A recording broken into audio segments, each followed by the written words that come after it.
Clara Bennett's hands were frozen to the child's coat when Jonas Mercer found her. 3 days buried under a wrecked stagecoach in Montana snow. 3 days shielding a stranger's boy with her own body. 3 days watching her fingers turn black while she whispered prayers she no longer believed in. The child lived without a scratch. Clara lost 3 fingers and everything she thought she knew about survival. This is the story of a disgraced nurse, a silent boy, and the cowboy who refused to let either of them disappear. Stay with me until the end. Comment what city you're watching from. I want to see how far this story travels. The stagecoach had been missing for 3 days when Jonas Mercer finally found it. He'd told himself he wasn't looking. Told himself it wasn't his business that the woman on that coach was a stranger, that her letters meant nothing beyond ink and paper and desperate hope. But here he was, knee-deep in Montana snow, staring at the wreckage scattered across Devil's Crossing like God had reached down and broken the world in half. Lord Almighty, he breathed. The coach lay on its side, one wheel still spinning slowly in the wind. Luggage had exploded across the snowbank dresses books, a shattered mirror catching the gray winter light. 2 bodies lay near the horses, already stiff with cold. The driver, a man in a city suit. Jonas moved closer, his heart hammering against his ribs. That's when he heard it. Faint. Barely there. A child crying. He ran. His boots punched through the frozen crust, each step a small explosion of white. The crying was coming from beneath the overturned coach, from the small space where the door had been ripped away. Jonas dropped to his knees and looked inside. A woman was curled around a boy, maybe 7 or 8 years old. Her body formed a protective shell, her arms wrapped so tight around the child that Jonas couldn't tell where she ended and the boy began. The boy was crying. He was alive. The woman wasn't moving. "Ma'am." Jonas reached in his hand, touching her shoulder. Cold. So cold. "Ma'am, can you hear me?" Nothing. "Ma'am, I need you to wake up now." The boy looked at him with wild eyes. "She won't let go. I tried to make her let go, but she won't." Jonas saw it then. The woman's hands wrapped in the boy's coat, clutching the fabric so hard her fingers had frozen in place. The skin was black. Dead black. "How long you been here, son?" "I don't know." The boy's voice cracked. "Forever. She kept talking to me, telling me stories, but then she stopped. She stopped yesterday, I think, or the day before." 3 days. This woman had kept a child alive for 3 days in killing cold, and she'd done it by giving him everything. Her warmth, her strength, her hands. Jonas pulled off his gloves and pressed his fingers to her throat. A pulse. Weak. Thready. But there. "She's alive." He said more to himself than the boy. "By God, she's still alive." Dog. Getting them out took the better part of an hour. The woman's hands had to be pried loose from the boy's coat, and Jonas worked as gentle as he could, knowing the damage was already done. 3 fingers on her left hand were gone, not cut off, but dead frozen, past any hope of saving. 2 more on her right looked questionable. She didn't wake through any of it. The boy, his name was Thomas. He finally said Thomas Wheeler from St. Louis, clung to Jonas's leg while he worked. "Is she my mama?" Thomas asked. "What?" "She said I should pretend she was my mama if anyone asked. She said it would be safer." Jonas paused, looking at the woman's face for the first time. Dark hair matted with ice, a strong jaw, cheekbones sharp enough to cut. She was younger than he'd expected from her letters. Mid-20s maybe. And beautiful, though he felt guilty noticing it while she lay dying in his arms. "She ain't your mama." "No, sir. My mama and papa were on the coach too. They're—" Thomas's voice broke. "They're the ones by the horses." Jonas closed his eyes. The bodies he'd passed. The man in the city suit. A woman he hadn't looked at closely, hadn't wanted to see. This boy had lost everything. "What's her name?" Jonas asked. "The woman who saved you." "Miss Clara Bennett. She was nice to me on the coach when nobody else was." She gave me her blanket when I was cold even before the crash. Clara Bennett. The name from the letters. The mail-order bride who was supposed to arrive 3 days ago. The woman Jonas had been telling himself he wasn't looking for. All right, Thomas. Jonas lifted Clara into his arms, cradling her against his chest. She weighed nothing, or maybe fear made him stronger than he was. We're going to get you both somewhere warm. Can you walk? Yes, sir. Then stay close to me. Don't look back at the horses. You understand? Yes, sir. They walked. Bitter Creek wasn't much of a town. A main street of packed dirt, a general store, a saloon, a church, and maybe 30 buildings total, most of them leaning like they were tired of standing. But it had a doctor. That's what mattered. Jonas carried Clara through the street. Thomas stumbling alongside him. People stopped to stare. Whispers followed them like shadows. That's Mercer. What's he carrying? Lord, is that a body? Who's the boy? Jonas ignored all of it. He pushed through the door of Dr. Harlan Whitmore's office and laid Clara on the examination table. Doc, he called.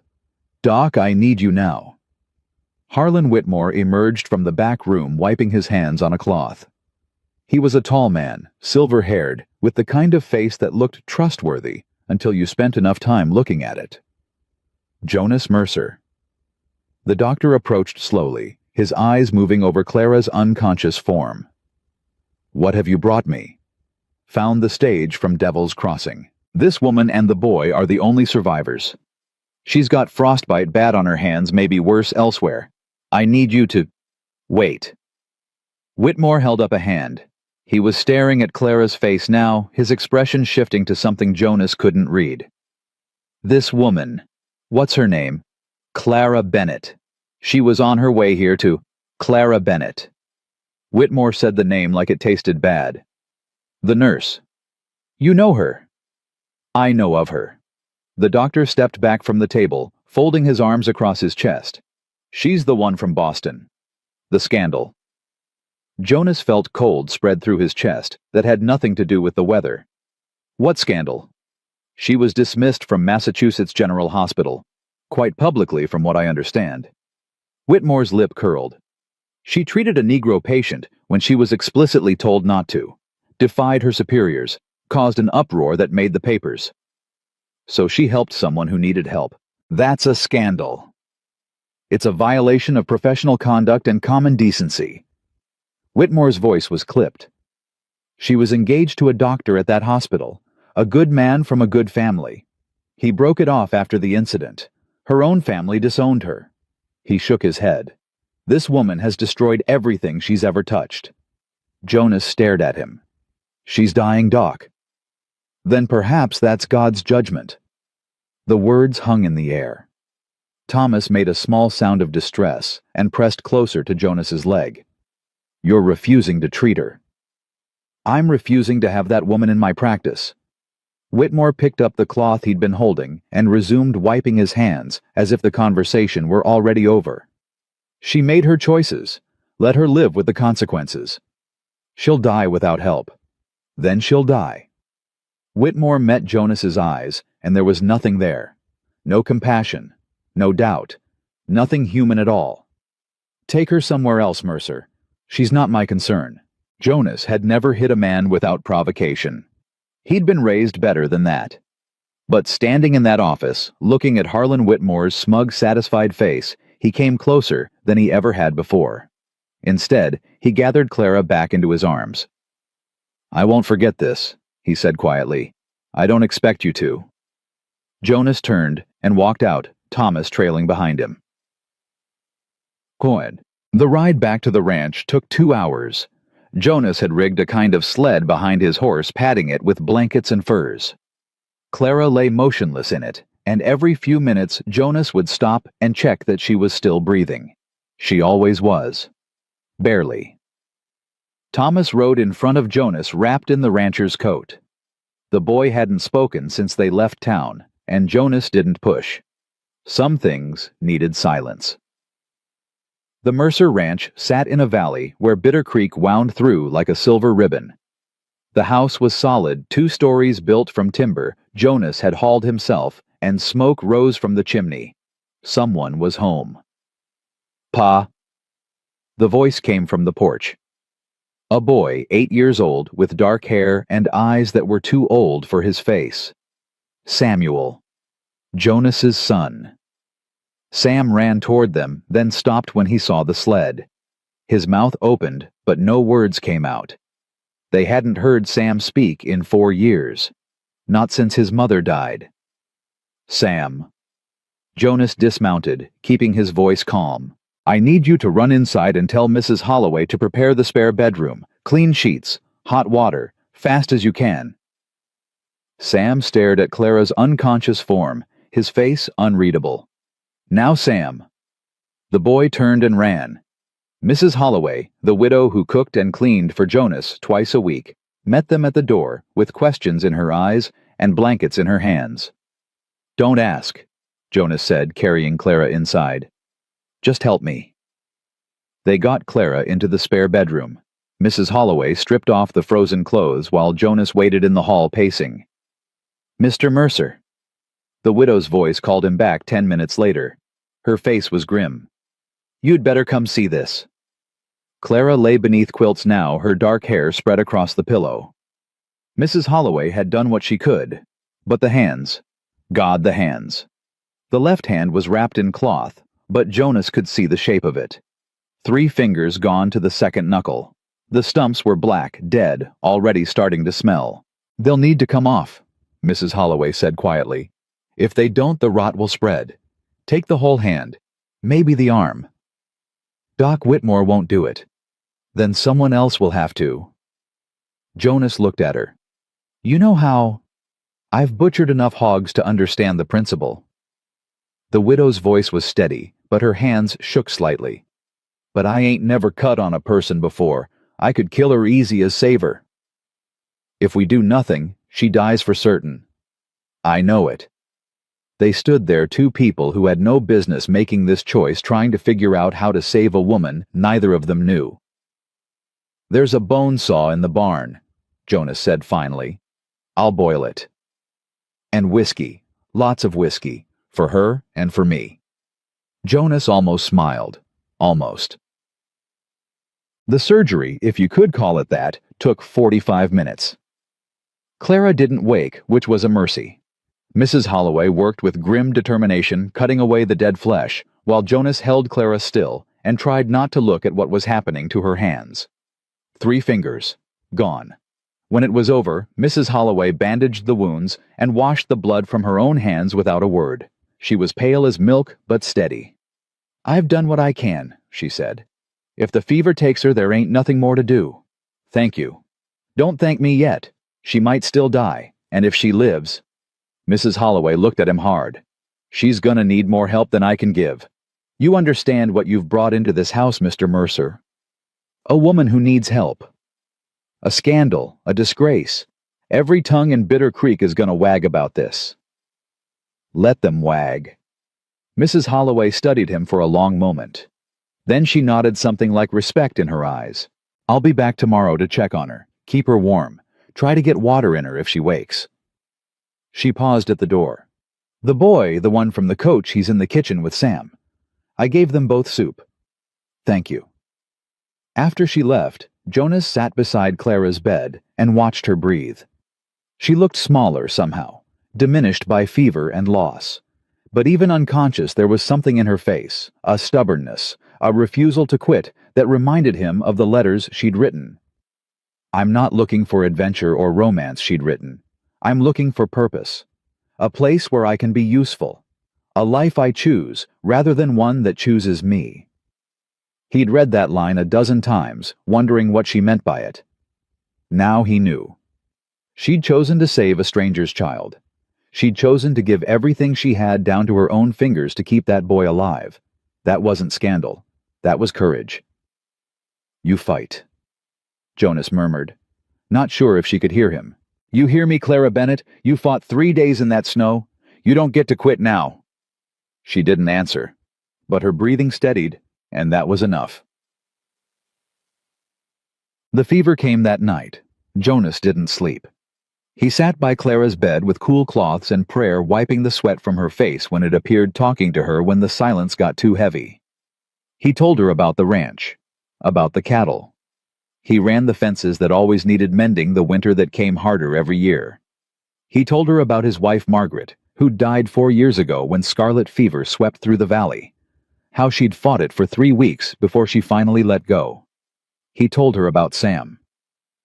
He stopped talking after Margaret passed, Jonas said, wringing out another cloth. Doc says there's nothing wrong with him, nothing physical. He just stopped. Like the words got stuck somewhere inside and couldn't find their way out. Clara's eyelids flickered. Just a twitch, but Jonas noticed. Some folks say I should send him away. There's schools back east for children like him, but I can't. His voice caught. He's all I got left of her. I can't lose him too. Clara's lips moved. No sound but movement. Jonas leaned closer. Clara, can you hear me? Boy. What? The boy. Alive. Her eyes opened. Gray eyes clouded with fever but conscious. Aware. Thomas is fine, Jonas said quickly. Not a scratch on him. You saved him, Clara. You kept him alive for 3 days. Relief washed across her face, so pure it nearly broke him. Thank God. Her voice was barely a whisper. Thank God.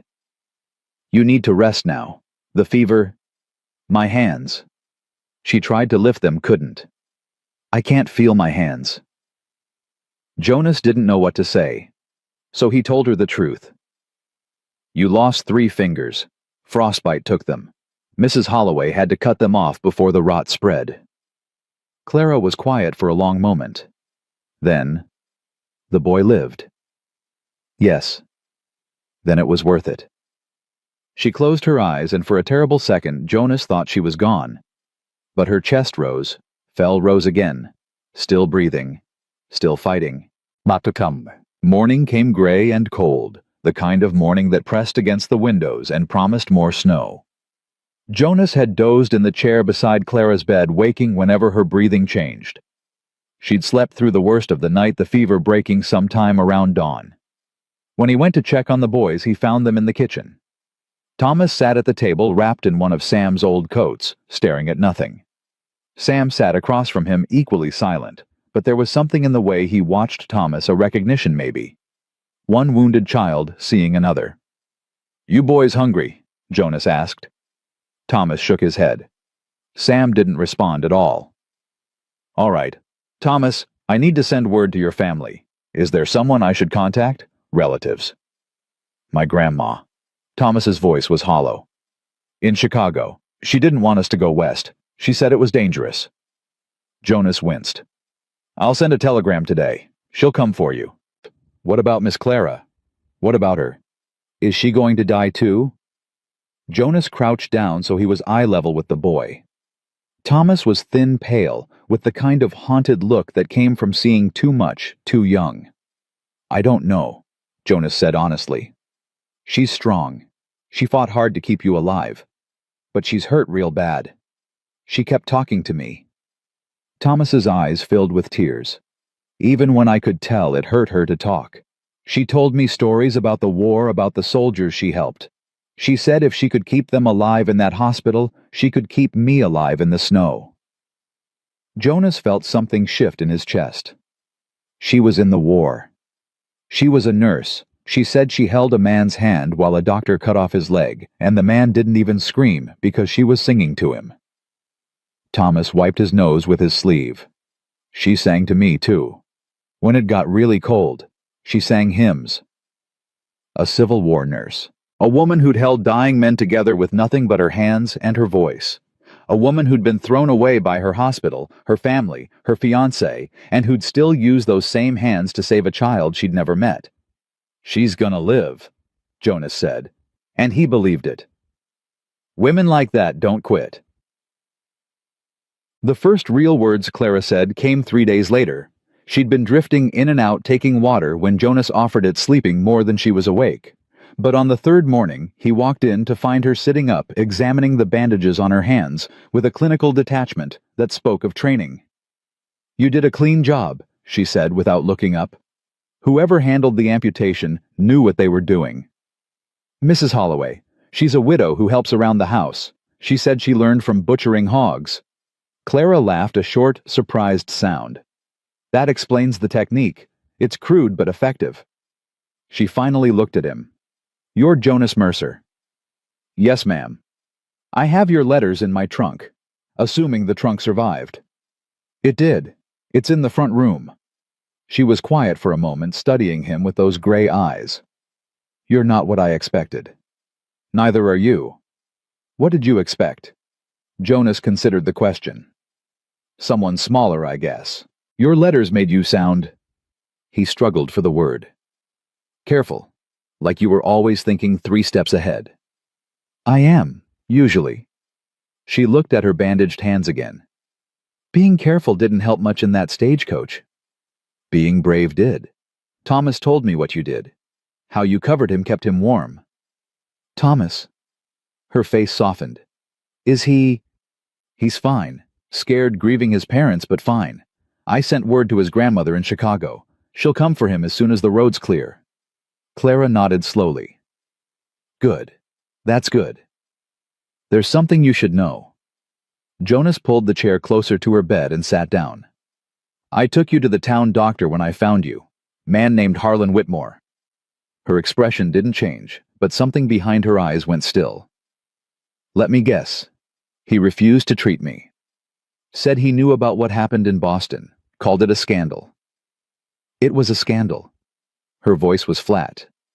"A man was dying. His skin was the wrong color, and the doctor in charge decided that made him less than human. I disagreed. I treated him anyway. He lived." She shrugged a small movement that seemed to cost her. "I lost everything else." "That ain't scandal. That's decency." Clara looked at him sharply. "Most people don't see it that way." "Most people are wrong."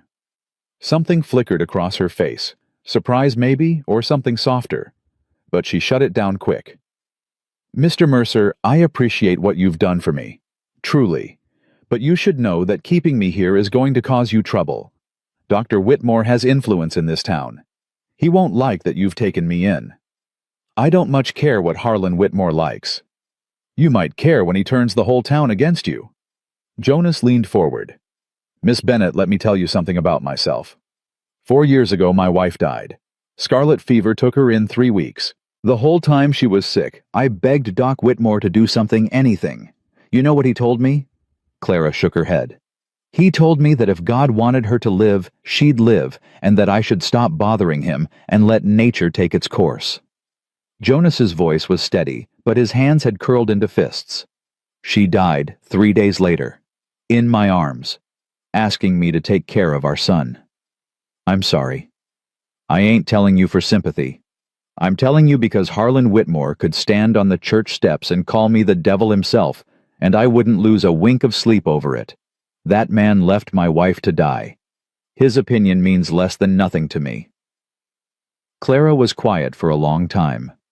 When she spoke, her voice was softer. "You have a son." "Samuel. He's 8. He doesn't talk." "Doesn't talk." "Hasn't said a word since his mother passed. Doc says it's in his head, not his throat.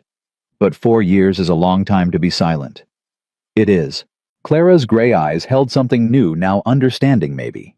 The kind that came from knowing about wounds that couldn't be seen. "May I meet him?" "He's been watching your door since you got here. I think he's curious." "Then let him in. I'd like to thank him." "Thank him for what?"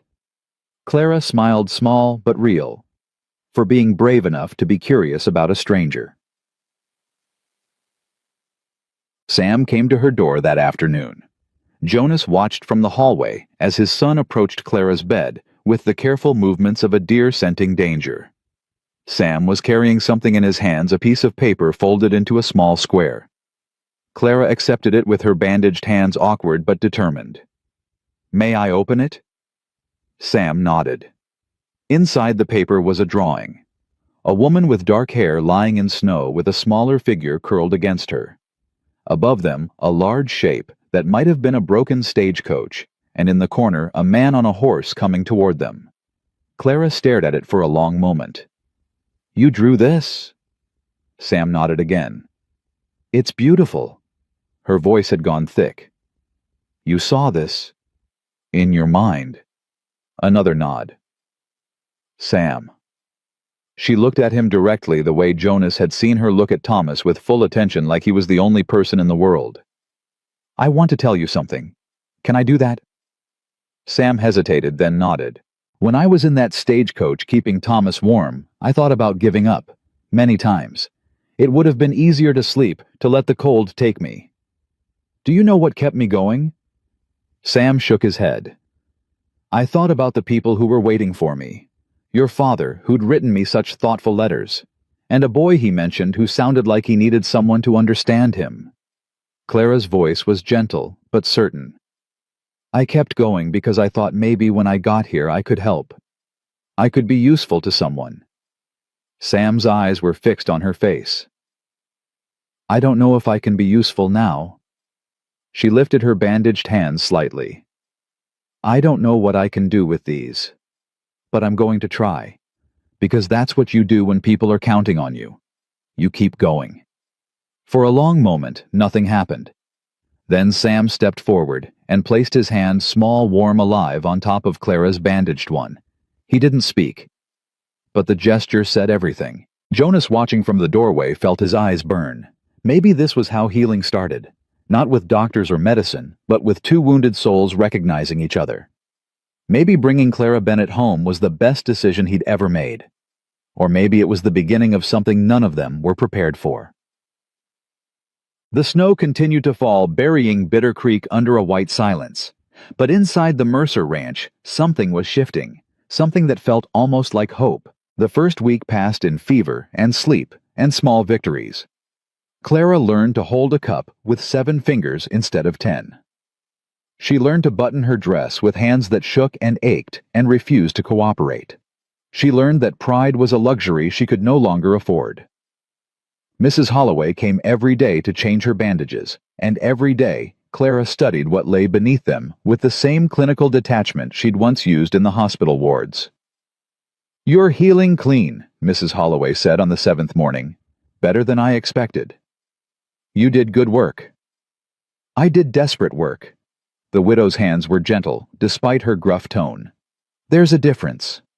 Sometimes desperate work is the only kind that matters." Mrs. Holloway paused, looking at Clara with something like respect. "You talk like someone who knows about desperate work." "I was a nurse in the war. Desperate was the only kind we had." "The war." Mrs. Holloway shook her head slowly. "I lost my husband at Antietam. Never even got his body back." "I'm sorry." "Don't be. It was a long time ago." She finished the bandaging and stood. "The boy's been waiting outside your door for an hour. The quiet one. Sam." Clara's heart did something strange. "Send him in." Sam appeared in the doorway moments later, clutching another folded paper in his hands. He'd been coming every day since that first visit, always with a drawing, always silent, always watching Clara with those 2 old eyes. "Good morning, Sam." Clara patted the edge of her bed. "Come show me what you've made." He approached slowly and handed her the paper. This one showed a woman standing in a garden surrounded by flowers. The woman had dark hair like Clara's, and she was smiling. "Is this me?" Sam nodded. "But I'm not standing yet, and there's no garden." Sam pointed to the corner of the drawing where he'd written something in careful, childish letters, "Spring." Clara felt her throat tighten. "You drew what you hope will happen." Another nod. "Sam, that's—" She had to compose herself. "That's the kindest thing anyone has given me in a very long time." He didn't smile. She'd never seen him smile, but something in his posture relaxed, like he'd been holding his breath, waiting to see if his gift would be accepted. "Will you sit with me for a while?" Clara asked. "I'd like to tell you a story, if you want to hear one." Sam climbed onto the chair beside her bed, tucking his legs beneath him. His eyes were fixed on her face with an intensity that would have been unsettling from anyone else. But Clara understood that intensity. She'd seen it in soldiers who'd lost the ability to speak, men whose words had been blown away by cannon fire and screaming shells. "When I was a nurse," she began, "there was a soldier named William. He was young, maybe 19, and he'd been shot in the throat. The bullet didn't kill him, but it damaged something inside. He couldn't talk anymore." Sam went very still. The other nurses didn't know what to do with him. They'd ask him questions and get frustrated when he couldn't answer. They'd talk about him like he wasn't there, like being silent meant being stupid. Clara shook her head. But William wasn't stupid. He was scared and lonely and trapped inside himself. Sam's hands had curled into fists in his lap. "So I started bringing him paper and pencil. And every day I'd sit with him and let him write or draw whatever he wanted. At first it was just scribbles, angry marks on the page. But after a while it became words, and the words became sentences, and the sentences became his voice." Clara reached out carefully with her bandaged hand and touched Sam's fist.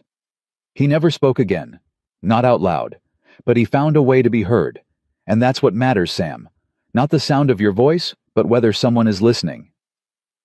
Sam stared at her for a long moment. Then slowly, he uncurled his fists and placed his hands flat on his knees. "I'm listening," Clara said softly. "Whenever you're ready in whatever way you choose, I'm listening." He didn't respond. But when he left an hour later, he looked back at her from the doorway, with something in his eyes that hadn't been there before. Hope, maybe. Or the beginning of trust. Either way, it was enough. Jonas found her crying that afternoon. He'd come to check on her, something he did several times a day, though he always kept his distance, hovering in the doorway like he was afraid to come too close. "Clara." He stepped into the room, concern replacing his usual careful reserve. "What's wrong? Is it the pain?" "No." She wiped her eyes with her forearm, embarrassed to be caught so vulnerable. "It's nothing. I'm fine." "You're crying." "People cry sometimes. It doesn't always mean something's wrong." Jonas stood there uncertain, like a man who'd forgotten how to comfort someone. Finally, he pulled the chair closer to her bed and sat down. "Sam showed me the drawing," he said quietly. "The one of you in the garden. He's talented. He's never drawn anything like that before. Pictures of what he hopes for, I mean. Usually he draws what he sees or what he remembers. Dark things mostly. His mother's face, the cemetery." Clara's heart ached. He's carrying a lot of grief for someone so young. "Too much." Jonas's voice was rough. "I don't know how to help him. I've tried talking to him, tried being patient, tried giving him space. Nothing works." "Maybe nothing is supposed to work." He looked at her sharply. "What does that mean?" "It means grief doesn't have a schedule. It doesn't respond to strategies or patience or the right words." Clara met his eyes. "Sam will heal when he's ready. All you can do is be there when it happens. And if he's never ready, then you keep being there anyway. That's what love is." Jonas was quiet for a long time. When he spoke again, his voice was different, softer, more raw. "Margaret, my wife, she was better at this than me. She always knew what to say, how to reach him. When she died, I kept thinking she'd tell me what to do, give me some kind of sign. But there's nothing. Just silence, and a boy who won't talk, and me trying to hold it all together." "You're doing better than you think." "Am I?" "Because most days I feel like I'm drowning." Clara reached out before she could stop herself, placing her bandaged hand over his. The contact seemed to startle him, but he didn't pull away. "You saved my life," she said. "You brought me into your home when the doctor refused to help. You let your son sit with a stranger because you could see he needed it. That's not drowning, Jonas. That's swimming." He looked at her hand on his, then at her face. Something passed between them. Recognition, maybe, or the beginning of something neither of them was ready to name. "I should let you rest," he said, standing abruptly. "Mrs. Holloway left soup on the stove. I'll bring you some." "Jonas." He paused at the door. Thank you. For everything." He nodded once, not looking at her, and left. Clara lay back against her pillows and stared at the ceiling. Her heart was beating too fast, and she didn't know whether to blame the fever or something else entirely. "Don't," she told herself. "Don't do this. You're here because you had nowhere else to go. He's kind because he's a decent man. That's all this is." But even as she thought it, she knew it wasn't true. Something was changing between them. Something neither of them had asked for or expected. And Clara had no idea what to do about it. Thomas left 2 weeks after the accident. His grandmother arrived on the stage from Chicago, a small, fierce woman named Adelaide Wheeler, who took one look at Clara's bandaged hands and burst into tears. "She saved him," Adelaide said, gripping Clara's arm. "My grandson is alive because of you." Any decent person would have done the same. "No." Adelaide's voice was fierce. "Any decent person would have tried. You succeeded. There's a difference." She pressed a small pouch into Clara's hands. It was heavy with coins. "I can't accept this," Clara said. "You can and you will. It's nothing compared to what you gave." Adelaide glanced at Thomas, who was standing by the door with Sam, the two boys exchanging an awkward goodbye that consisted mostly of silence and shuffling feet. "You gave me my grandson. You gave him a chance to grow up to have a life. No amount of money could repay that." Clara tried to give the pouch back, but Adelaide was already walking toward Thomas. "Say goodbye to Miss Clara," she told the boy, "and thank her properly." Thomas approached the bed slowly. His face had lost some of its haunted look over the past 2 weeks, though Clara knew the grief would stay with him forever. Some wounds didn't heal. You just learned to live around them. "Thank you," Thomas said quietly, "for keeping me warm, for telling me stories, for not giving up." "You're very welcome, Thomas." Clara squeezed his hand with her damaged fingers. "You're going to be all right. Do you believe me?" He nodded slowly. "Miss Clara." "Yes." "Sam talked to me." Clara's heart stopped. "What?" "Last night. Just one word. But he said it." Thomas glanced back at Sam, who was watching from the doorway with his usual unreadable expression. He said, "Goodbye." Clara looked at Jonas, who had gone absolutely still. "He said goodbye." Jonas's voice was barely a whisper. Sam spoke. "Just that one word." Thomas looked between the adults, sensing he'd said something important. "Was that wrong?" "No." Clara felt tears threatening again. "No, Thomas, that wasn't wrong at all." After Thomas and Adelaide left, Jonas went to find Sam. Clara heard them in the hallway. Jonas's voice low and careful, asking questions. Sam's silence in response. Then footsteps, a door closing, and Jonas reappearing in her doorway, looking like a man who'd been punched in the chest. "He won't talk to me," Jonas said. "I asked him about what Thomas said, and he just stared at me, like I was a stranger." "Give him time." "Time." Jonas laughed bitterly. "It's been 4 years, Clara. 4 years of time. 4 years of patience and space and everything everyone told me to try. And he speaks one word to a boy he's known for 2 weeks, but he won't say a thing to me. Maybe that's exactly why." "What?" Clara struggled to sit up straighter, wincing at the pull in her healing hands. "Thomas doesn't expect anything from Sam. Thomas doesn't need Sam to be okay or fixed or better.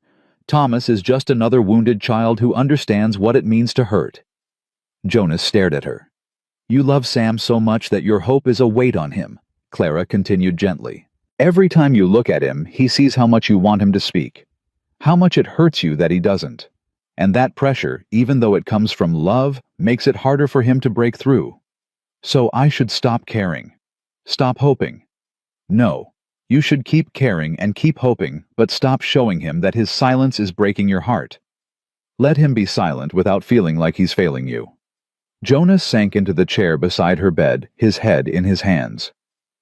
"I don't know how to do that," he admitted. "I don't know how to hide what I feel." "Then don't hide it from everyone. just from him. Clara reached out and touched his shoulder. You can fall apart with me. You can tell me all the things you can't say to Sam. But when you're with him, just be his father. Not a man waiting for a miracle, just his father. Jonas was quiet for a long time. When he finally looked up, his eyes were wet. How do you know all of this about grief and children and what people need? Because I've been the one who couldn't speak. Clara's voice was soft, not literally like Sam. But after the scandal in Boston, after my family disowned me, after everyone I thought loved me turned away, I lost my words too. For months I couldn't say anything real to anyone. I just went through the motions, smiling when I was supposed to smile, nodding when I was supposed to nod, but inside, I was completely silent. What brought you back? A patient, an old woman dying of consumption. She couldn't talk, either her lungs were too damaged, but she'd hold my hand and look at me like she could see everything I was hiding, and one day she wrote me a note. Just 4 words. What did it say? You're still in there. Clara's eyes burned with unshed tears. That's all, but it was enough. It reminded me that the silence wasn't permanent, that the person I used to be was still inside just waiting for permission to come back. Jonas reached up and covered her hand with his. You're still in there, Clara, he said quietly. Whatever you lost in Boston, whatever those people took from you, you're still in there. I can see it. For a moment, neither of them moved. The air between them felt charged heavy with things neither of them was ready to say. Then Jonas pulled back, clearing his throat. I should check on Sam. Yes, you should. He stood but paused at the door. Clara. Yes. Thank you for listening, for understanding. He struggled with something, then finally said, Margaret would have liked you. She always could tell when someone was genuine. He left before Clara could respond. She lay there for a long time after staring at the ceiling, her heart doing things she didn't want to examine too closely. Mrs. Holloway noticed, of course. You're looking at him different, the widow said 2 days later, rewrapping Clara's bandages with brisk efficiency. Don't think I haven't seen it. I don't know what you mean. Course you do, and he's looking at you different too, though he'd deny it 6 ways from Sunday. Mrs. Holloway tied off the bandage and sat back. I ain't judging. Man's been alone too long. But you should know what you're walking into. I'm not walking into anything. Not yet. But you will. And when you do this, town is gonna have opinions. Mrs. Holloway's voice was matter-of-fact. A mail-order bride with a scandal behind her taking up with a widower before the ink's dry on her arrival. The gossips will have a field day. Let them. Easy to say when you're bedridden. Harder when you're trying to buy flour at the general store and women are whispering behind your back. Clara met the widow's eyes steadily. I've survived worse than whispers. I know you have. Holloway's expression softened slightly. That's why I'm warning you instead of judging you. You seem like good people, Clara Bennett. So does Jonas Mercer. But good people can still get hurt by small-minded folks with nothing better to do than tear others down. What would you have me do? Leave? Heavens no. I'd have you go in with your eyes open, that's all. Mrs. Holloway stood gathering her supplies. And maybe arm yourself with some allies before the battle starts. Allies? There's more decent folk in Bitter Creek than not. They just need someone to remind them of it. The widow paused at the door. I'll start spreading word about what you did for that Wheeler boy. 3 days in the snow losing fingers to keep him alive. That's the kind of story that makes people think twice before they judge.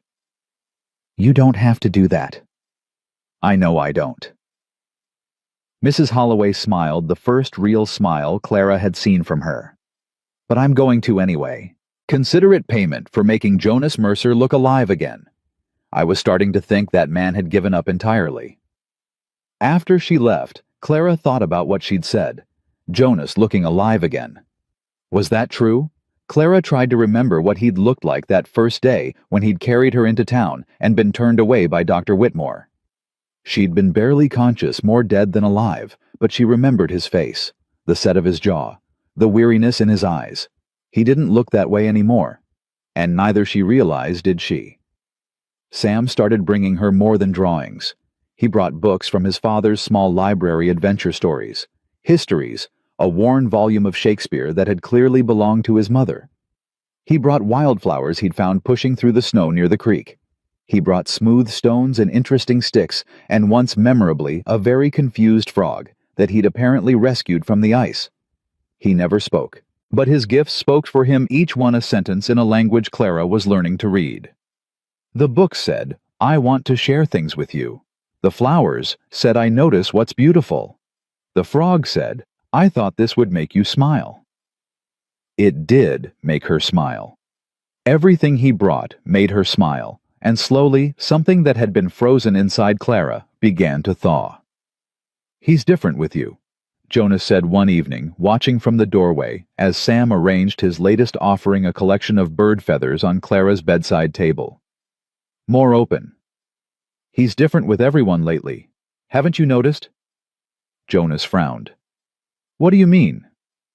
"He helped Mrs. Holloway carry firewood yesterday, without being asked. And this morning I saw him wave at the postman through the window. He waved, just a small wave, but still." Jonas looked at his son with an expression Clara couldn't quite read. Hope, maybe. Or fear of hope, which was somehow worse. "Sam," Jonas said carefully, "Mrs. Holloway is coming tomorrow to check on Clara's hands. Would you like to help?" Sam turned to look at his father. For a long moment, nothing happened. Then slowly he nodded. It was such a small thing. A nod. An acknowledgement. But Jonas's face transformed like he'd witnessed a miracle. "Good," Jonas managed. That's good, son." Sam turned back to his feathers, arranging them by color. But Clara caught the tiny twitch at the corner of his mouth. Not quite a smile, but close. Clara started walking on the first day of her 4th week at the ranch. Mrs. Holloway had declared her healed enough to try, and Jonas had built her a cane from a sturdy branch, smoothing the handle with his knife until it fit perfectly in her palm. "It ain't pretty," he said, handing it to her. "But it'll hold your weight." "It's perfect." Clara gripped the cane and swung her legs over the side of the bed. Her muscles screamed in protest. Weeks of lying down had weakened them more than she'd expected, but she gritted her teeth and pushed herself upright. Jonas hovered nearby, ready to catch her if she fell. "I've got it," Clara said, though she wasn't sure she did. "I know. I'm just hovering. Observing." She laughed despite herself, and the sound seemed to startle both of them. When had she last laughed? She couldn't remember. "All right." Clara took a breath. "Here I go." The first step was agony. The second was worse. By the third, she was gripping the cane so hard her knuckles had gone white, and sweat was beading on her forehead. But she was standing. She was walking. "That's enough for today," Jonas said, moving to help her back to bed. "One more step." "Clara, one more." She took it, and then, because she was stubborn, and because she needed to prove something to herself, she took another. "That's 5 steps," she said, allowing Jonas to guide her back to the mattress. "Tomorrow, I'll do 10. "You're going to hurt yourself pushing too hard." "Probably." Clara sank onto the bed, exhausted but triumphant. "But I've been helpless for a month. I need to feel like myself again." Jonas sat beside her, close enough that she could smell the pine soap he used, close enough that she was suddenly very aware of how thin her nightgown was. "You've never been helpless," he said quietly. "Not for 1 minute." "That's kind of you to say."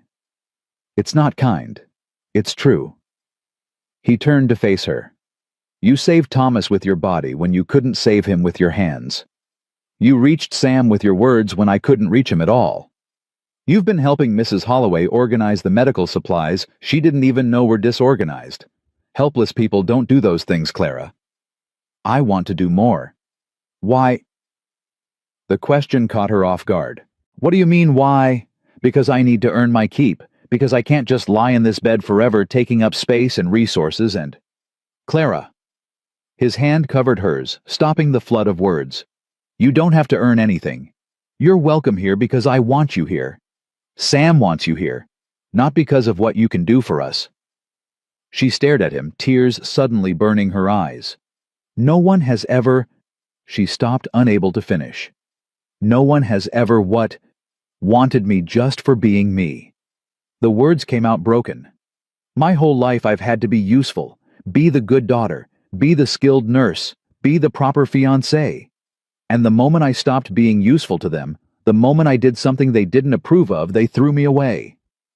Jonas's grip on her hand tightened. Then they were fools, he said. All of them. Jonas. I mean it. His voice was fierce, his eyes burning with an intensity that made her heart stutter. The people who threw you away don't deserve you. They never did. And whatever happens next, whether you stay here or move on or find some other path. I want you to know that you have value, Clara Bennett. Real value. Not because of your nursing skills or your useful hands or anything you can do, just because of who you are. The tears spilled over. Clara couldn't stop them. And then Jonas did something unexpected. He pulled her into his arms and held her. It wasn't romantic. It wasn't sexual. It was simply one human being offering comfort to another, and Clara melted into it like she'd been waiting her whole life for someone to hold her this way. She cried into his shoulder, weeks of pain and fear and loneliness pouring out of her, while he held on and didn't let go. When the storm finally passed, she pulled back embarrassed. I'm sorry, I ruined your shirt. I've got other shirts. Jonas, don't apologize. His voice was gruff, but his eyes were gentle. Don't ever apologize for needing comfort. Everyone needs it sometimes. Even you. Something flickered across his face. Especially me. They sat in silence for a moment, the air between them charged with everything that had just happened and everything that hadn't. I should make dinner, Jonas said, finally standing. Sam's probably hungry. Jonas. He paused. Thank you. For everything. For saving me. For bringing me here. For... She gestured vaguely at the space between them. For this. He nodded once, not quite meeting her eyes. You're welcome, he said. And then he was gone, leaving Clara alone with her thoughts and her feelings, and the growing certainty that she was falling in love with Jonas Mercer. The certainty that she would have to do something about it. But not today. Today, she would practice walking. Today, she would help Sam with his letters. Today, she would be present in this life she was building one small step at a time. Tomorrow would bring its own challenges. Clara had learned a long time ago not to borrow trouble from the future. The present had more than enough to go around. The first time Clara walked to the kitchen without her cane, Sam was waiting for her at the table. He'd set out 2 cups and a pot of tea that was probably too strong. He was still learning, but the gesture made Clara's heart squeeze painfully. You made this yourself. Sam nodded, a flicker of uncertainty crossing his face. It looks perfect. Clara lowered herself into the chair across from him, hiding the wince that came with sitting down. Her legs were stronger now, but mornings were still difficult. Thank you, Sam. He poured the tea with careful concentration, tongue poking out slightly between his lips. When he handed her the cup, their fingers brushed, and Sam didn't flinch away like he used to. Progress. Small and precious and hard-won. I was thinking, Clara said, wrapping her damaged hands around the warm cup, that maybe today we could work on your letters. You've been doing so well with reading. Writing is the next step. Sam's expression shifted. Not quite fear, but something close to it. Only if you want to, Clara added quickly. There's no pressure. We can wait. He stared at his cup for a long moment. Then slowly he reached into his pocket and pulled out a folded piece of paper. Clara took it, unfolding it carefully. Inside, in shaky but legible handwriting, were 2 words. Thank you. Her breath caught. Sam, you wrote this? He nodded, watching her face intently. When... He held up 3 fingers. 3 days ago. He'd been practicing in secret for 3 days. This is... Clara had to stop, her voice threatening to break. This is wonderful. You should be so proud of yourself. Something happened then. Something Clara would remember for the rest of her life. Sam smiled. It was small, hesitant, like a muscle that hadn't been used in too long. But it was real, and it transformed his face from something guarded and old into something that actually looked like an 8-year-old boy. "Can I show your father?" The smile faded slightly, replaced by uncertainty. "He would be so proud of you, Sam. You know that, don't you?" Sam looked down at his cup. His small shoulders rose and fell in a shrug that said more than words could. "He loves you," Clara said gently. "Everything he does. Everything he's done since your mother passed. It's because he loves you so much it scares him." Sam's eyes came up sharp and searching. "I know what it's like to be scared of losing someone," Clara continued. "After my mother died, my father couldn't even look at me for months. I thought he blamed me, thought I'd done something wrong, but later I realized the truth. He looked at me and saw her, and it hurt too much to bear." Sam's hands had curled into fists on the table. "Your father looks at you and sees your mother too. That's not a bad thing, Sam. It means she's still here in some way. It means she's not completely gone." Clara reached across the table and covered his fist with her bandaged hand. "But it also means your father needs time to separate his grief from his love. He's working on it. Every day, he's working on it." Sam stared at her hand on his. Then slowly, his fingers uncurled. He picked up his pencil and wrote something else on the paper. "Does he want me to talk?" Clara's heart broke a little more. "He wants you to be happy," she said. "However that looks. If you never speak another word out loud, he'll still love you. If you talk a mile a minute, he'll still love you. The silence doesn't change anything, Sam. It never did." Sam was quiet for a long time. Then he wrote, "I want to try." "Then try. Whenever you're ready. There's no rush." He nodded slowly, folding the paper and putting it back in his pocket. But before Clara could say anything else, the kitchen door opened, and Jonas walked in, stomping snow from his boots. "Smells like tea," he said, then stopped when he saw them at the table. "Everything all right?" "Everything's fine." Clara caught Sam's eye and gave him a small nod. "Sam made tea. It's excellent." Jonas looked at his son with something like wonder. "You made tea?"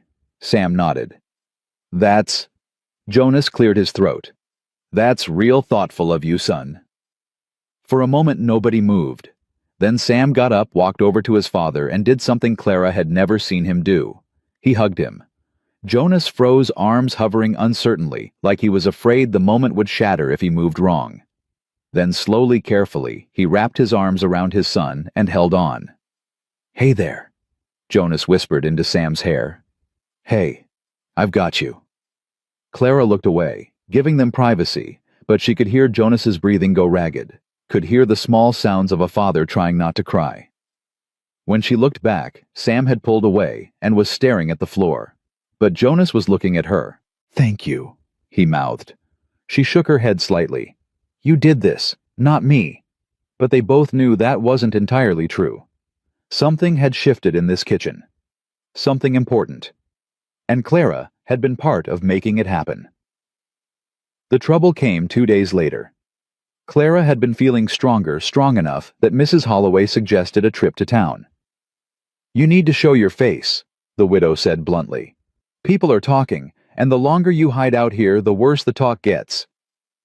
"I'm not hiding. I'm recovering." "I know that, and you know that, but the gossips don't care about truth. They care about stories." Mrs. Holloway handed Clara a clean dress, one that had belonged to Jonas's wife. He'd offered it awkwardly, saying Margaret would have wanted someone to use it. Time to give them a different story. So Clara went to town. Jonas drove the wagon with Sam sitting between them on the bench seat. The boy had been practically bouncing with excitement when he learned they were going. Apparently trips to town were rare, and Sam wanted to show Clara the general store where Mr. Patterson kept penny candy under the counter. "He only gives it to kids who don't make trouble," Sam wrote on his slate. "I never make trouble." "I believe you," Clara said, and Sam's almost smile appeared again. Bitter Creek looked different in daylight. Less menacing, more sad. The buildings were weathered, the street was mud and ice, and the people moved with the hunched determination of folks who'd learned not to expect much from life. But they stopped moving when they saw Jonas's wagon. Clara felt eyes on her from every direction. Women paused mid-conversation to stare. Men tipped their hats with expressions that ranged from curiosity to outright hostility. "Ignore them," Jonas said quietly. "They're just nosy. Some of them look like more than nosy. Some of them are, but they won't do anything." He was wrong. They made it to the general store without incident. Mr. Patterson, a round man with kind eyes and a thick mustache, greeted them warmly. "Mr. Mercer and young Sam, haven't seen you two in a month." His eyes fell on Clara, and something complicated crossed his face. "And you must be Miss Bennet. I've heard about you." "I imagine everyone has," Clara said evenly. "Indeed." Patterson studied her for a moment, then smiled. "Mrs. Holloway told me what you did for that Wheeler boy. 3 days in the snow keeping him alive with nothing but your own body heat. That takes grit." "It takes desperation. Grit is what comes after." Patterson laughed, a genuine sound that seemed to surprise even him. "I like her, Mercer. She's got spine." "She does at that." They were browsing the dry goods. Clara needed new bandages, and Jonas was looking at replacement tools when the door opened and everything changed. Doctors. Harlan Whitmore walked in like he owned the place. He was dressed impeccably as always. Silver hair, perfectly combed suit, pressed the very image of respectability. He nodded at Patterson, smiled at a woman near the fabric bolts, and then his eyes found Clara. "Miss Bennet." His voice carried across the store, designed to be heard by everyone present. "I didn't expect to see you up and about so soon. Remarkable recovery." "Thank you. Though I suppose I shouldn't be surprised. You nurses are hardy creatures." The word creatures dripped with condescension. "Tell me, how are the hands? I imagine losing fingers must make your work rather difficult." Clara felt Jonas stiffen beside her, but she kept her voice calm. "I'm adapting." "Are you—" Whitmore moved closer, and the other customers had gone silent, watching. "I've been reading some interesting correspondence from colleagues in Boston about your time at Massachusetts General." Here it comes, Clara thought. Fascinating story, really. A nurse who thought she knew better than her superiors, who defied direct orders from a physician. Whitmore's smile was sharp as a scalpel. Who nearly caused a riot in the ward because she couldn't accept that some patients are simply not worth the resources required to save them. That patient was a human being. That patient was a Negro laborer who'd been stabbed in a bar fight. Whitmore's voice rose. "A man of no consequence, no family, no value to society. And you, Miss Bennet, risked your career, your reputation, and the safety of everyone in that ward to save him. For what? A principle. For his life." His life. Whitmore laughed, and it was an ugly sound. "And where is he now, this man whose life was so precious? Dead in a ditch somewhere, I imagine. Or in prison. That's where his kind always ends up." His kind. Clara's voice went cold. "Criminals. Vagrants. The dregs of society that people like you insist on elevating beyond their station." Whitmore turned to address the gathering crowd. "This woman was dismissed from one of the finest hospitals in the nation. Her family disowned her. Her fiancé refused to marry her. And now she's here in our town living under Jonas Mercer's roof like some kind of—" "That's enough." Jonas stepped forward, his voice cutting through Whitmore's like a blade. "You've made your point, Doc. Now leave. I'm simply informing the good people of Bitter Creek about the character of the woman in their midst." Whitmore spread his hands in false innocence. "Don't they deserve to know the truth? They know all they need to know." Jonas was standing between Clara and Whitmore now, his body a shield. "They know she saved a child's life. They know she lost 3 fingers doing it. They know she's been nothing but helpful and kind since she got here. That's the truth that matters. Is it—" Whitmore smiled. "Or is it simply the truth that suits you, Mr. Mercer? After all, you brought this woman into your home, into your son's life. If she turns out to be everything I say she is, a disgrace, a troublemaker, a woman of questionable morals, what does that make you?" It makes me a man who judges people by their actions, not by gossip." "How noble." Whitmore's voice dripped with sarcasm. "And how naive." "But then I shouldn't be surprised. You always did have a weakness for lost causes." He glanced at Sam, who was pressed against Jonas's side, face pale. "Your wife was the same way as I recall. Always taking in strays, always trying to fix broken things. Look where that got her." Jonas moved so fast Clara barely saw it. One moment he was standing in front of her. The next, he had Whitmore by the collar shoved against the store shelves hard enough to rattle the jars of preserves. "You don't talk about my wife." Jonas's voice was barely recognizable. "Ever. You hear me? Assault," Whitmore wheezed. "In front of witnesses. I could have you arrested." "Go ahead. Try it." "Jonas." Clara put her hand on his arm. "Let him go." I know what he said. Let him go anyway." She squeezed his arm. "He's not worth it. He's not worth what this will cost you." For a long moment Jonas didn't move. His breathing was ragged, his hands white-knuckled on Whitmore's collar. Then slowly, he released the doctor and stepped back. Whitmore straightened his clothing with exaggerated dignity. "You'll regret that, Mercer." "Maybe. But not as much as you'll regret coming in here today." Jonas looked around at the watching crowd. "Everyone saw what happened. Everyone heard what you said about Margaret, about Clara, about people who are different from you. If that's the kind of man you are, Doc, then I reckon folks can make their own judgments about whether you deserve their trust." Whitmore's face flushed with anger. He opened his mouth to respond, but before he could, something unexpected happened. Mr. Patterson stepped out from behind his counter. "Dr. Whitmore," the shopkeeper said quietly, "I think you should leave." "Excuse me." "You heard me. Leave my store." "You can't be serious. I've been buying goods here for 15 years. And Miss Bennett saved a child's life while you stood by and did nothing." Patterson's voice was steady. "I know which one of you I'd rather have as a customer." Whitmore looked around the store searching for support. But the other customers were looking away, studying the floor, suddenly fascinated by the merchandise in their hands.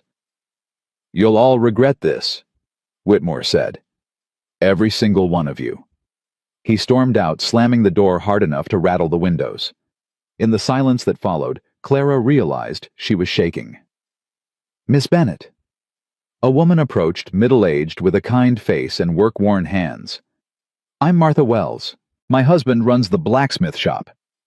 "Mrs. Wells, I want you to know that not everyone in this town shares Dr. Whitmore's views." Martha glanced at the others, who were starting to gather closer. "What you did for that Wheeler boy, that was brave. And what you did just now, standing there while that man tried to tear you down, that was brave too." "I didn't feel brave." "Brave people rarely do," Martha smiled. "I'd be honored to have you over for tea sometime, when you're feeling up to it." Clara blinked, overwhelmed. "Thank you. I'd like that." Other voices joined in. The woman from the fabric section said her daughter had been asking about nursing. Would Clara maybe talk to her sometime? An older man mentioned that his wife had a cough that wouldn't quit. Nothing. Doc Whitmore had tried, had helped. Maybe Clara had some ideas. Before she knew it, Clara was surrounded by people. Not hostile people. Not judging people. Just people who decided in that moment which side they were on. Jonas watched from the edge of the crowd, Sam still pressed against his side. When Clara caught his eye, he nodded slowly. "You did this," his expression said. "You earned this." But Clara shook her head slightly. "We did it together." The ride home was quiet. Sam had fallen asleep against Jonas's shoulder, exhausted by the day's events. Clara sat on Jonas's other side, close enough that their arms touched when the wagon hit ruts in the road. "Thank you," she said finally, "for defending me back there." "Didn't do much. Lost my temper is all. You stood up for me, in front of everyone." "Of course I did." Jonas's voice was rough. "What he said about you, what he implied, it wasn't right. It wasn't entirely wrong either." Clara stared at her hands in her lap. I did defy my superiors. I did nearly cause a riot. I did lose everything because of a principle. So, so maybe I deserved what happened. Maybe if I'd just done as I was told. Don't. Jonas's voice was sharp enough to make her look up. Don't you dare sit there and tell me you should have let that man die. Don't you dare say following orders was more important than saving a life. I'm not saying that. You're just wondering if the cost was worth it. If all the pain and loss and exile was justified by one man's survival. Jonas turned to look at her, his eyes fierce in the fading light. It was. Hear me, Clara. It was worth it. And anyone who says otherwise isn't worth your time. Clara felt tears threatening again. She seemed to cry so easily these days after years of keeping everything locked down tight. You really believe that? I know it. Jonas turned back to the road. You want to know what I see when I look at you? I see a woman who made an impossible choice and stood by it. Who lost everything rather than compromise who she was. Who ended up in a wrecked stagecoach in the middle of nowhere and still found a way to save someone else. He paused, and when he spoke again, his voice was softer. Margaret was like that. She never backed down from what she believed was right, even when it would have been easier. Even when it cost her. He smiled, but it was sad. That's why I loved her. And that's why. He stopped himself. That's why, what? Clara asked, her heart suddenly pounding. Nothing. It's not. Jonas shook his head. We should focus on what happened today. Whitmore's not going to let this go. Clara recognized the deflection for what it was. She let it happen because pushing right now wouldn't help either of them. What do you think he'll do? Hard to say. He's got influence, money, connections, respect from people who don't know any better. Jonas's jaw tightened. But he's also just showed his true colors in front of half the town. That'll cost him. Will it cost us more? Probably. He said it matter-of-factly, like they were discussing the weather. But we'll handle it. Together. Together. That word again. It kept appearing in their conversations, always carrying more weight than it should. Clara looked down at Sam sleeping peacefully against his father's shoulder. This boy who'd lost his mother, who'd stopped speaking, who was slowly, carefully learning to trust again. She looked at Jonas, who'd lost his wife, who'd been struggling alone for 4 years, who'd opened his home to a stranger because it was the right thing to do. She looked at her own hands, damaged but healing, missing fingers that had been the price of saving a child's life. Together. Maybe that was the answer. Not just to Whitmore, not just to the town's judgment, but to everything. Maybe the only way forward was together. That night, after Sam was in bed, Jonas found Clara sitting by the fire in the main room.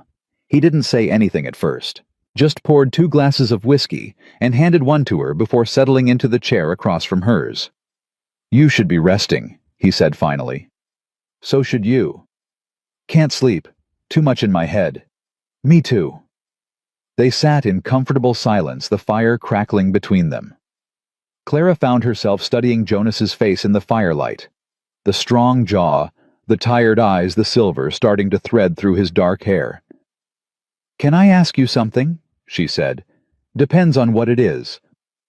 What you started to say in the wagon. About Margaret. About why you loved her. And why... Clara took a breath. Why, what, Jonas? He was quiet for so long she thought he wasn't going to answer. When he finally spoke, his voice was barely above a whisper. I was going to say that's why I'm falling in love with you too. The words hung in the air between them. Jonas. I know. I know it's too soon. I know we barely know each other. I know there are 100 reasons why this is a terrible idea. He laughed, but there was no humor in it. But I've spent 4 years being careful, being patient, being the responsible widower who doesn't burden anyone with his needs. And I'm tired, Clara. I'm so damn tired of being careful. I'm tired too, she whispered. Are you? His eyes found hers. Because if you don't feel, I do. The words came out before she could stop them. I do feel it. I've been feeling it for weeks, and I've been telling myself all the same things you have. Too soon. Too complicated. Too many reasons why it can't work. But I'm tired of talking myself out of things that might make me happy. Clara set down her whiskey and leaned forward. I've spent my whole life doing the sensible thing, the careful thing, the thing that everyone expected. And where did it get me?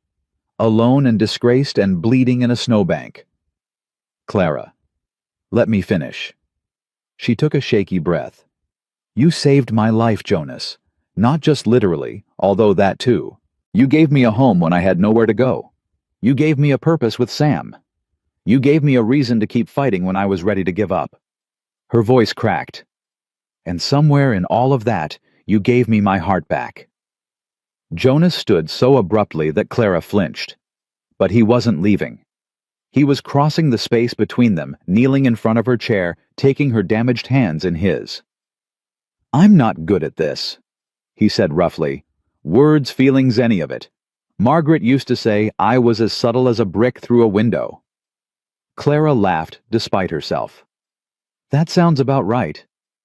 But I need you to know that whatever happens with Whitmore, with the town, with any of it, I'm not going anywhere. You're not just some woman I'm keeping here out of obligation or charity. You're... He struggled for the words. You're the first thing I've wanted for myself in 4 years. The first person who's made me feel like maybe I'm not just surviving, like maybe there's still something worth living for. Jonas. Clara freed one of her hands and cupped his face. I'm not going anywhere either. Even if it gets harder, even if Whitmore turns the whole town against us. Even then. She leaned forward and pressed her forehead against his. I survived the war. I survived Boston. I survived 3 days in a frozen stagecoach. I can survive small-minded gossips and a petty doctor with a grudge. That's my girl. She kissed him then, or maybe he kissed her. It didn't matter who moved first. What mattered was the feeling of his lips on hers, gentle and desperate and full of promise.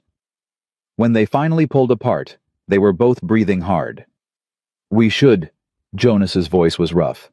We should probably talk about tomorrow. Clara kissed him again, softer this time.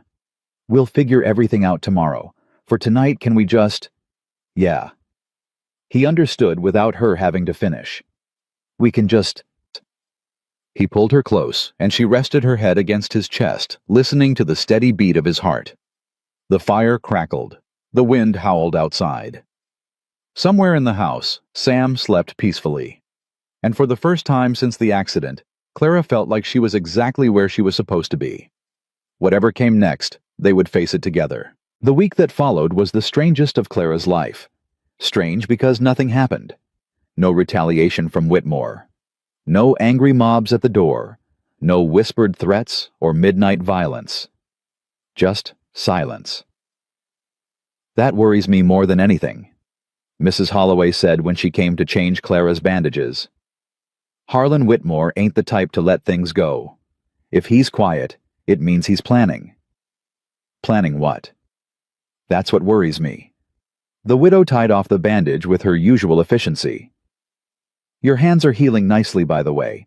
Another few weeks and you won't need these wrappings anymore. And the fingers that aren't there, those you'll learn to live around. Plenty of folks do. Mrs. Holloway studied Clara's face. Something else on your mind? Clara hesitated. She hadn't told anyone about what had happened with Jonas by the fire, about the kiss, about the words they'd exchanged, but keeping secrets from Mrs. Holloway felt impossible. The woman had a way of seeing through walls. Things have changed, Clara said carefully. Between Jonas and me. I know. You know. Child, I've been married twice and widowed twice. I know what a man looks like when he's fallen head over heels. Mrs. Holloway almost smiled. And I know what a woman looks like when she's fighting the same battle. Is it that obvious? To anyone with eyes. The widow began packing her supplies. Question is, what are you going to do about it? I don't know. We haven't talked about it. Not really. That night by the fire, we just... You kissed. Clara felt heat rise to her cheeks. Yes. And then, and then nothing. We went to our separate rooms. In the morning, we acted like it hadn't happened. Clara shook her head. It's been 5 days, and neither of us has said a word about it. Mrs. Holloway made a sound that might have been a laugh or a sigh. Men, give them a rifle and tell them to shoot a wolf. They'll do it without blinking. Ask them to talk about their feelings. They'd rather face the wolf barehanded. So what do I do? You give him time, but not too much. Jonas Mercer is a good man, but he's been hiding from his heart for 4 years. He's not going to come out easy. The widow stood gathering her bag. But don't let him hide forever. Some things need to be said out loud, or they rot from the inside. After she left, Clara sat in her room and thought about rotting things. Her whole life in Boston had rotted. Her engagement, her career, her family, all of it had decayed slowly, while she pretended everything was fine. She'd smiled through dinners with her fiancé, while knowing something was wrong. She'd nodded at her father's lectures, while feeling herself disappear. She'd watched her sister become a stranger, and done nothing to stop it. She wouldn't make that mistake again. That evening, she found Jonas in the barn. He was brushing his horse, long methodical strokes that spoke of habit rather than necessity. When he heard her footsteps, he went still. Clara, everything all right? No. She stopped a few feet away from him. We need to talk, Jonas. About? You know what about? He set down the brush and turned to face her. In the dim light of the barn, his face was hard to read. I've been thinking about that night, he said slowly. What I said. What we did. Having second thoughts. No. The word came out fast, certain. God, no. But I've been trying to figure out how to do this right. You're not some saloon girl I can court with flowers and pretty words. I'm what? You're the woman I want to spend my life with. Jonas's voice cracked on the last word. And that scares the hell out of me, Clara, because the last time I felt this way, I lost her. And I don't know if I can survive losing someone again. Clara closed the distance between them. She took his hands in hers, ignoring the protest from her damaged fingers. I can't promise you forever, she said. Nobody can. But I can promise you right now. I can promise to be here to fight for this, to choose you every single day for as long as I'm able. That's more than most people get. It's all I have to give. Jonas pulled her close, burying his face in her hair. She felt him shaking this strong, stoic man, who'd carried her through the snow, who'd stood up to Whitmore, who'd held his family together through grief and silence. I'm scared, he whispered. I know. Me too. What if I'm not enough? What if I can't be what you need? You already are. Clara pulled back to look at him. Jonas, you saved my life. Not just in the snow every day since. You've given me a home, a purpose, a family. You've shown me what it looks like when someone chooses you, not because they have to, but because they want to. I do want to. God, Clara, I want to so much. Then stop being scared. She kissed him softly. Or be scared and do it anyway. That's what courage is. He laughed, a broken sound that was half sob. You sound like Margaret. I'll take that as a compliment. It is. He cupped her face in his hands. She would have loved you. She would have said I was a fool for waiting this long. She would have been right. Jonas kissed her, then deeper than before, with a desperation that spoke of 4 years of loneliness finally finding its end. When they broke apart, they were both breathing hard. I want to marry you, he said. I know it's fast. I know we should wait, do this properly. But I don't want to wait, Clara. I've wasted enough time being careful. Are you proposing to me in a barn? I'm proposing to you in the only home I have to offer. His eyes were fierce. I'm proposing to you surrounded by horse manure and hay and the smell of honest work. I'm proposing to you without a ring or fancy words or any of the things you probably deserve. Jonas, marry me. Not because it's convenient or practical. Not because you need a home or I need a wife. Marry me because I love you and because I hope you love me too. Clara felt tears streaming down her face. She hadn't even noticed when they started. "Yes," she whispered. "Yes. Yes, you impossible man. Yes, I'll marry you." He lifted her off her feet and spun her around laughing like she'd never heard him laugh before. When he set her down, they were both grinning like fools. "We should tell Sam," Clara said. Jonas's grin faltered slightly. "You're right. He should hear it from us, not figure it out on his own." "Are you worried how he'll react?" "I don't know how he'll react. That's what worries me." Jonas took her hand. "Come on, let's find out together." Sam was in his room drawing by candlelight. When Jonas knocked on the open door, the boy looked up with his usual serious expression. But something flickered in his eyes when he saw Clara and Jonas standing together, hands intertwined. "Can we come in, son?" Jonas asked. Sam nodded, setting aside his pencil. They sat on the edge of his bed, Sam between them. Clara felt her heart pounding against her ribs. This moment mattered more than anything, more than Whitmore, more than the town, more than her own fears. "Sam," Jonas began. "Clara and I need to tell you something." The boy's eyes moved between them, watchful. Jonas faltered. "We've decided that we love each other," Clara said simply. "Your father and I. We love each other, and we want to be a family. A real family. If that's all right with you." Sam went very still. "I know it's a lot to take in," Clara continued. "And I know I can never replace your mother. I wouldn't try to. But I'd like to be part of your life, Sam. Not as a replacement for anyone, just as someone who cares about you very much." Silence stretched between them. Jonas's hand tightened on Clara's. Then Sam reached for his slate and chalk. He wrote slowly, carefully, his letters getting more confident with each word. "You love Papa." "Yes," Clara said. "Very much." Sam wrote again. "Papa loves you." "I do." Jonas said, his voice rough. "I really do, son."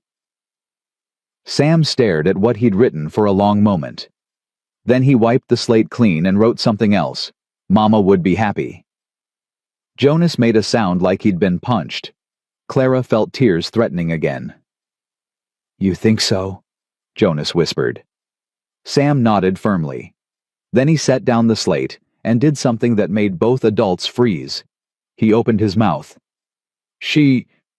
Sam's voice was rusty, unused, barely more than a whisper. "She told me." The words hung in the air like a miracle. "Sam." Jonas's voice shattered. "Sam, before she died." Sam's words came slowly, painfully, like each one cost him something. "Mama said, if Papa found someone who made him smile again, I should love her too." "Oh, sweetheart." Clara pulled him into her arms, feeling his small body tremble against hers. "Oh, Sam." "I wanted to tell you." Sam's voice was muffled against her shoulder. "I wanted to talk, but the words, they got stuck." "They're not stuck anymore." Jonas's arms wrapped around both of them, surrounding them in warmth. "You did it, son. You found them. Is it okay?" Sam pulled back to look at his father. "Is it okay that I talked?" Jonas was crying openly now, tears streaming down his weathered face. "It's more than okay. It's everything. You're everything, Sam.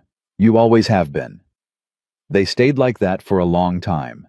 The three of them tangled together on Sam's narrow bed, crying and laughing, and holding on like they'd never let go. This was family, Clara thought. Not the one she'd been born into, but the one she'd chosen. The one that had chosen her back. This was what she'd been searching for her whole life. The news spread through Bitter Creek like wildfire. Mrs. Holloway told Mrs. Patterson, who told Martha Wells, who told everyone at the church social that Sunday. By Monday morning, half the town knew that Jonas Mercer was marrying the Bennett woman. The reactions were mixed. "Damn fool thing to do," grumbled old Earl Crawford at the saloon. "Marrying a stranger with a scandal behind her. What's he thinking? He's thinking she's brave and kind and good for his boy." Martha Wells shot back, which is more than anyone can say for some people in this town. "She's trouble. That Whitmore business proved it." That Whitmore business proved Harlan Whitmore is a cold-hearted snake. Nothing more, nothing less.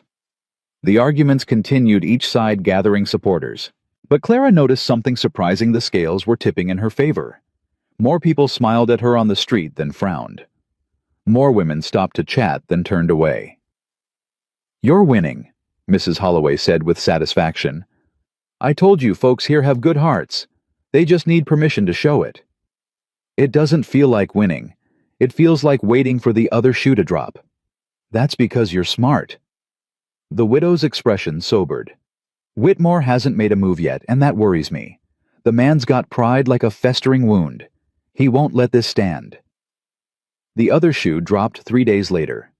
Clara was in town picking up supplies at Patterson's store when she heard the commotion outside. Shouting voices, running feet, the sound of a crowd gathering. She stepped onto the boardwalk just as Dr. Whitmore climbed onto a crate in the middle of the street. "Citizens of Bitter Creek," his voice carried over the murmuring crowd, "I come before you today with grave news, news that affects every family in this town." Clara felt her stomach drop.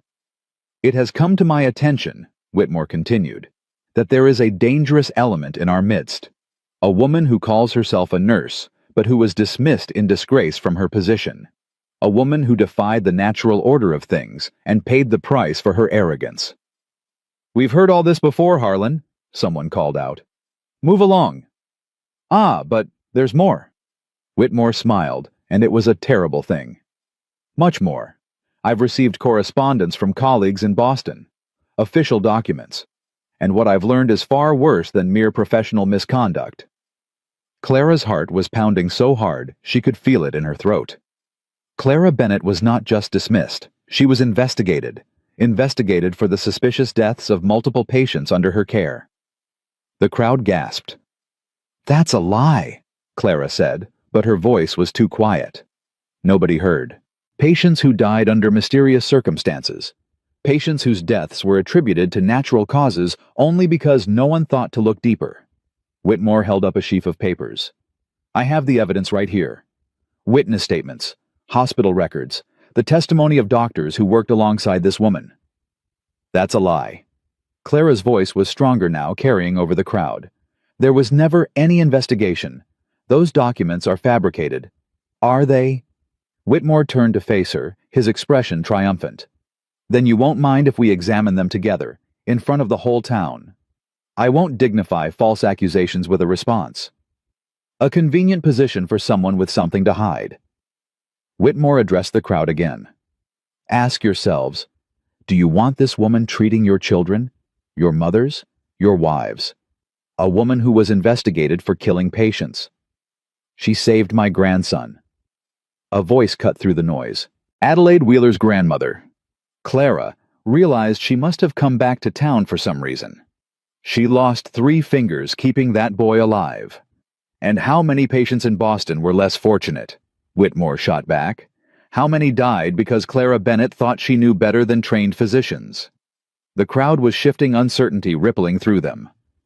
Clara could see faces that had been friendly just days ago now looking at her with doubt. "This is ridiculous." Clara pushed through to the front of the crowd. "There was no investigation. There were no suspicious deaths. The only thing I did wrong in Boston was save a man's life when I was ordered not to. That's the whole scandal. That's all of it." "Then why were you dismissed?" "Because I defied orders from a doctor who thought a man's skin color made him less worth saving." "So you admit to defying orders, to thinking you knew better than your superiors?" Whitmore spread his hands. "What other orders might you have defied? What other decisions might you have made without authorization? I saved lives, that's all I ever did. And how many did you take?" Whitmore's voice dropped to a theatrical whisper. "That's the question, isn't it? How many Clara Bennett?" "None, I never." "Enough." The voice came from behind Clara, deep, certain, cutting through the chaos like a blade. "Jonas." He pushed through the crowd until he was standing beside her, his hand finding hers. "This ends now, Whitmore." "Mr. Mercer, come to defend your bride." Whitmore's smile was poisonous. "How touching. But I wonder, did she tell you about Boston before you proposed? Did she share all the details of her past, or did she keep you in the dark like she kept everyone else? She told me everything. Everything, including the investigation. There was no investigation. Jonas's voice was flat. You made that up. Those papers you're waving around, they're forgeries. Any fool can see that. And how would you know what Boston Hospital documents look like? I don't, but I know what desperation looks like. Jonas stepped forward, and something in his posture made Whitmore take a step back. You've been trying to destroy Clara since the day she got here. When she was dying and needed help, you turned her away. When she saved a child's life, you called her a disgrace. And now, when the town is starting to see you for what you really are, you're manufacturing lies to bring her down. These aren't lies. Then prove it. Jonas's voice rang out over the crowd. Send a telegram to Massachusetts General Hospital. Ask them about this investigation. Ask them to verify your documents. If you're telling the truth, you've got nothing to lose. Whitmore's face went pale. That would take weeks. In the meantime, we'll all remember that you refused to treat a dying woman because you didn't like where she came from. We'll remember that you insulted Margaret Mercer's memory in front of the whole town. We'll remember that you've done everything in your power to destroy a woman whose only crime was showing you up. I am a respected physician. You're a coward. Jonas's voice was quiet now, but it carried. You're a small, petty man who can't stand the idea that someone might be better than you. Clara Bennett has more courage in her damaged hands than you've got in your whole body, and everyone in this town is starting to see it. The crowd was murmuring again, but the tone had shifted. Clara saw Mr. Patterson nodding slowly. Martha Wells was glaring at Whitmore with open contempt. Even some of the men who'd been skeptical were looking uncertain. I'm calling for a town meeting, Jonas continued. Tomorrow night. Everyone's invited. Dr. Whitmore can present his evidence. Clara can present hers, and then we'll vote. Vote on what? On whether we believe you. On whether we trust a man who'd let a woman die rather than dirty his hands saving her. Jonas's eyes swept the crowd. On what kind of town we want Bitter Creek to be. Whitmore's face had gone from pale to purple. You can't just... Actually, he can. Mr. Patterson stepped forward. Town charter allows any citizen to call for a public meeting on matters of community concern. This certainly qualifies. I second the motion, Martha Wells called out. Third, Adelaide Wheeler added. One by one, voices joined in. Not everyone Clara could see the holdouts, the ones still loyal to Whitmore, or simply unwilling to take a side. But enough. More than enough. Whitmore looked around at the turning tide, and for just a moment Clara saw fear in his eyes. Then it was gone, replaced by cold fury. Very well, he said. A town meeting. Tomorrow night. We'll settle this once and for all. He climbed down from his crate and walked away, his back rigid with rage. Clara realized she was shaking. You all right?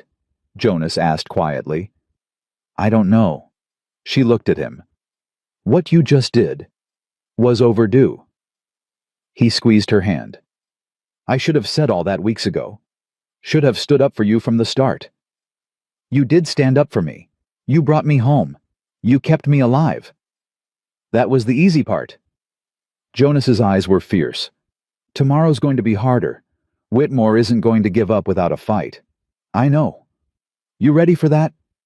Clara looked around at the crowd, the supporters, the skeptics, the undecided. She looked at her damaged hands, still wrapped in bandages. She thought about everything she'd lost and everything she'd found. I've been ready my whole life, she said. I just didn't know it until now. They walked home together through the cold afternoon, Sam meeting them at the door with worried eyes. Is it true? He asked, still speaking, still finding his voice each word a small miracle. What they're saying in town. What are they saying? That Dr. Whitmore wants to hurt Clara, that there's going to be a fight. Jonas knelt down so he was eye level with his son. There's going to be a meeting. People are going to talk, and then they're going to decide what they believe. That's all. But what if they believe him? What if they make Clara go away? They won't. Jonas's voice was certain. And even if they tried, I wouldn't let them. Clara's family now. Family doesn't leave. Sam looked at Clara, his eyes still holding traces of that old fear. Promise. Clara knelt down beside Jonas. I promise, Sam. Whatever happens tomorrow, I'm not going anywhere. You're stuck with me. Good. Sam hesitated, then threw his arms around both of them. I don't want you to leave. I want us to stay together. All of us. We will. Jonas said, his voice rough. We will, son. I promise. But even as he said it, Clara felt the weight of tomorrow pressing down on them.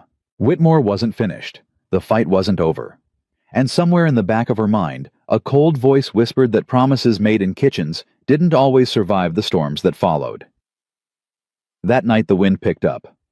Clara lay awake listening to it howl against the windows, rattling the shutters, and sending drafts through every crack in the walls. She'd been in Montana long enough now to recognize the sound. A blizzard was coming. She got up and went to the window, looking out at the darkness. The first flakes of snow were already falling small and hard and driven sideways by the wind. Can't sleep either. Jonas's voice came from the doorway. She turned to find him watching her, his face shadowed in the dim light. Storm's coming, she said. Big one from the feel of it. He moved to stand beside her. Might delay the town meeting. Or give Whitmore more time to plan. That too. Jonas was quiet for a moment.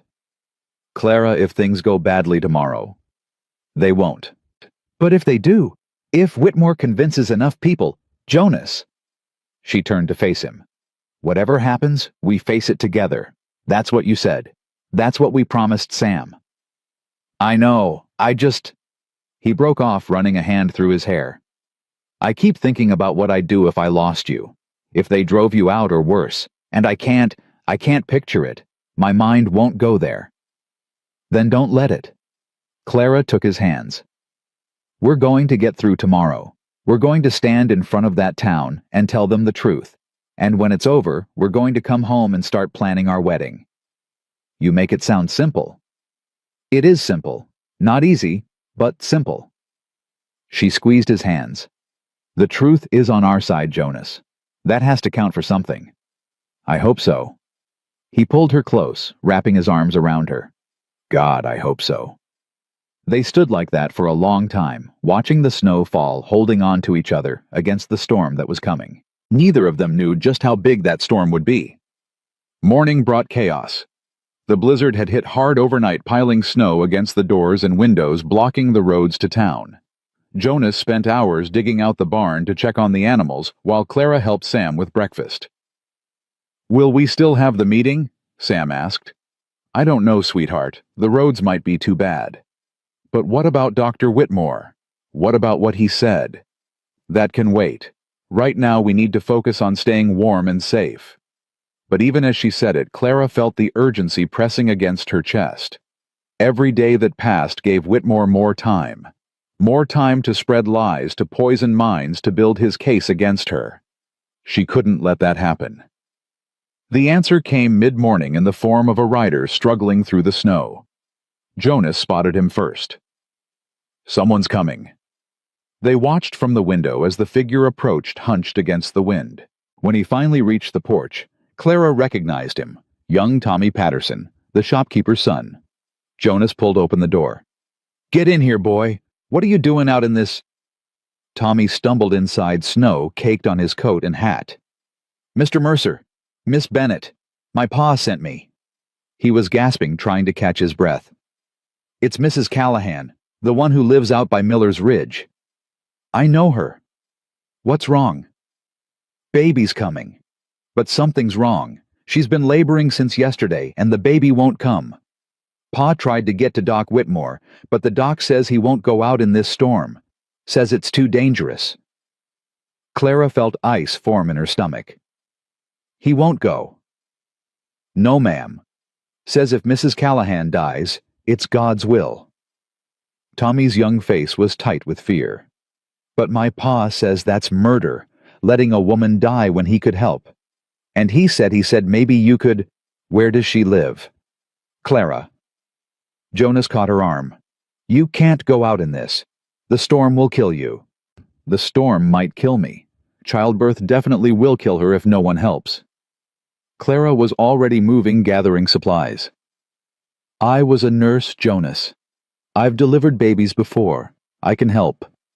Your hands. My hands are damaged, not useless. She turned to face him. I know this is dangerous. I know I might not make it back. But I can't sit here and let a woman die when I could save her. Then I'm coming with you. You can't. Someone needs to stay with Sam. Mrs. Holloway can stay with Sam. In this storm, she can barely make it from her house to ours on a good day. Jonas's face was a mask of anguish. Clara, please. I can't lose you. Not now. Not when we've just... You won't lose me. She gripped his hands. I survived 3 days in a wrecked stagecoach. I can survive a few hours in a blizzard. That's not... Jonas. She pulled him close, pressing her forehead to his. This is who I am. This is what I do. I save people. It's the only thing I've ever been good at, and I can't stop doing it just because it's dangerous. He was silent for a long moment. Then slowly he nodded. I'll saddle Buck. He's the strongest. He'll get you through the drifts. Thank you. Don't thank me. Just come back. His voice cracked. Promise me you'll come back. I promise. She kissed him once hard and desperate, and then she was moving. The storm swallowed her whole. The wind tore at Clara like something alive. She couldn't see more than a few feet ahead. Buck struggled through drifts that reached his chest, and Clara clung to the saddle with hands that screamed in protest. The cold bit through her coat, her gloves, her skin settling into her bones like an old enemy come home. Tommy Patterson rode ahead somehow, keeping his bearings despite the whiteout conditions. The boy knew this land had grown up on it, and Clara trusted him to find the way, even when every direction looked the same. Not far now, Tommy shouted over the wind. Just past the ridge. Clara nodded, saving her breath. Every inhale felt like swallowing ice. She thought about Jonas and Sam safe at the ranch. She thought about the promise she'd made. She thought about Mrs. Callahan laboring alone in a cabin, while a doctor who'd sworn to heal refused to help. Some things were worth dying for. The Callahan cabin appeared through the snow like a ghost, solid and real, and impossibly welcome. Tommy helped Clara dismount, and they stumbled toward the door together. Inside, chaos. Mrs. Callahan lay on a bed in the corner, her face gray with exhaustion. Her husband, a big man with terrified eyes, paced the small room like a caged animal. 2 young children huddled by the fire, silent and scared. Thank God. Mr. Callahan grabbed Clara's arm. Thank God you came. She's been the baby, won't? I don't know what to do. I need hot water. Clara was already stripping off her coat, moving toward the bed. Clean cloth. A sharp knife boiled if possible. And I need everyone except Mr. Callahan to wait in the other room. But now. They moved. Clara's voice carried an authority she'd forgotten she possessed, the voice of a nurse who'd commanded chaos in field hospitals and city wards. She reached the bed and took Mrs. Callahan's hand. The woman's grip was weak, her eyes unfocused. Mrs. Callahan, Sarah, can you hear me? Who? My name is Clara Bennett. I'm a nurse. I'm here to help you. The doctor isn't coming. But I've delivered babies before. I need you to trust me. Can you do that? Something flickered in Sarah Callahan's eyes. Fear, yes, but also hope. Please, she whispered. Save my baby, even if I just save my baby. I'm going to save you both. Clara squeezed her hand. But I need you to fight with me. Can you do that? Sarah nodded weakly. Good. Now let me see what we're dealing with. The examination told Clara everything she needed to know and everything she feared. The baby was breech, coming feet first instead of head first, which meant a normal delivery was nearly impossible. In a hospital with proper equipment and other doctors, there were procedures. Here in a cabin in the middle of a blizzard, Clara had only her hands, her damaged, 7-fingered hands. Mr. Callahan. Clara kept her voice calm. I need you to hold your wife's shoulders. Keep her still no matter what happens. This is going to hurt. What are you going to do? I'm going to turn the baby. It's the only way. Can you? With your hands. I can. Clara met his eyes. I have to. She'd done this twice before, both times in the war. Both times with a doctor supervising, ready to intervene if something went wrong. Now she was alone, and the stakes couldn't be higher. Sarah? Clara leaned close. I'm going to reach inside and try to turn the baby. It's going to be the worst pain you've ever felt. I need you to breathe through it. Scream if you have to, but don't push until I tell you. Understand? Sarah's eyes were wide with fear, but she nodded. Good girl. Here we go. Clara worked by feel, her damaged fingers finding their way despite their limitations. The baby was stuck twisted in a position that would kill both mother and child if left alone. She had to turn. It had to guide it into the proper position, had to do the impossible with hands that weren't whole. Sarah screamed. Mr. Callahan held her down, tears streaming down his face. Clara kept working, kept feeling, kept adjusting. Her hands burned with pain, but she pushed through it. She'd pushed through worse. She'd survived worse. Almost there, she murmured. Almost, yes. Yes, there. She felt the baby shift, felt the tiny body turn. Head down now, the way it should be. Sarah, I need you to push. Now. As hard as you can. Sarah pushed. Once, twice, 3 times. And then impossibly beautifully, a baby's cry split the air. Clara caught the child in her hands, a girl perfect and pink, and screaming with the indignation of the newly born. She cleared the tiny mouth, wrapped the baby in clean cloth, and placed her in Sarah's arms. You did it. Clara was crying, she realized, tears streaming down her face. You did it, Sarah. She's perfect. Sarah looked at her daughter with an expression Clara would never forget. Wonder and love and fierce primal joy. Thank you, Sarah whispered. Thank you. Mr. Callahan was sobbing openly, his big hands shaking as he touched his daughter's face. I can't. How do we ever? You don't have to do anything. Clara stepped back, exhaustion hitting her like a wave. Just take care of your family. That's all I need. She made it to the chair by the fire, before her legs gave out. The storm raged for 2 more days. Clara stayed at the Callahan cabin, tending to Sarah and the baby, making sure there were no complications. She slept in fits and starts, her dreams full of snow and screaming, and the feel of a tiny body turning in her hands. On the 3rd morning, the wind finally died. Clara stepped outside to a world transformed. The snow had buried everything, creating a landscape of white that sparkled in the weak winter sun. Beautiful and deadly and achingly familiar. Miss Bennett. Tommy Patterson appeared at her elbow, looking anxious. The road should be clear enough to travel now. Pa will be worried. Let's go then. But before she could move, another figure emerged from the snow. Then another. Then a whole group struggling through the drifts toward the cabin. Jonas was in front. Clara ran. She ran through the snow, her legs churning, her lungs burning, her heart pounding. Jonas ran too, and they met somewhere in the middle, crashing together in an embrace that nearly knocked them both down. You're alive. His voice was ragged. Thank God. Thank God you're alive. I promised. She was crying again. I promised I'd come back. I know you did. But when the storm didn't stop, when I couldn't come for you... He pulled back to look at her face. Don't ever do that to me again. I can't promise that. You know I can't. I know. He kissed her hard and desperate. I know. I love you. I love you so much. I love you too. Behind Jonas, the rest of the group was approaching. Mr. Patterson, Martha Wells, 6 others from town, and Sam riding on Mrs. Holloway's horse, his face alight with relief. Clara. He slid down and ran toward her. Clara, you're okay. She caught him in a hug, lifting him off his feet. I'm okay, sweetheart.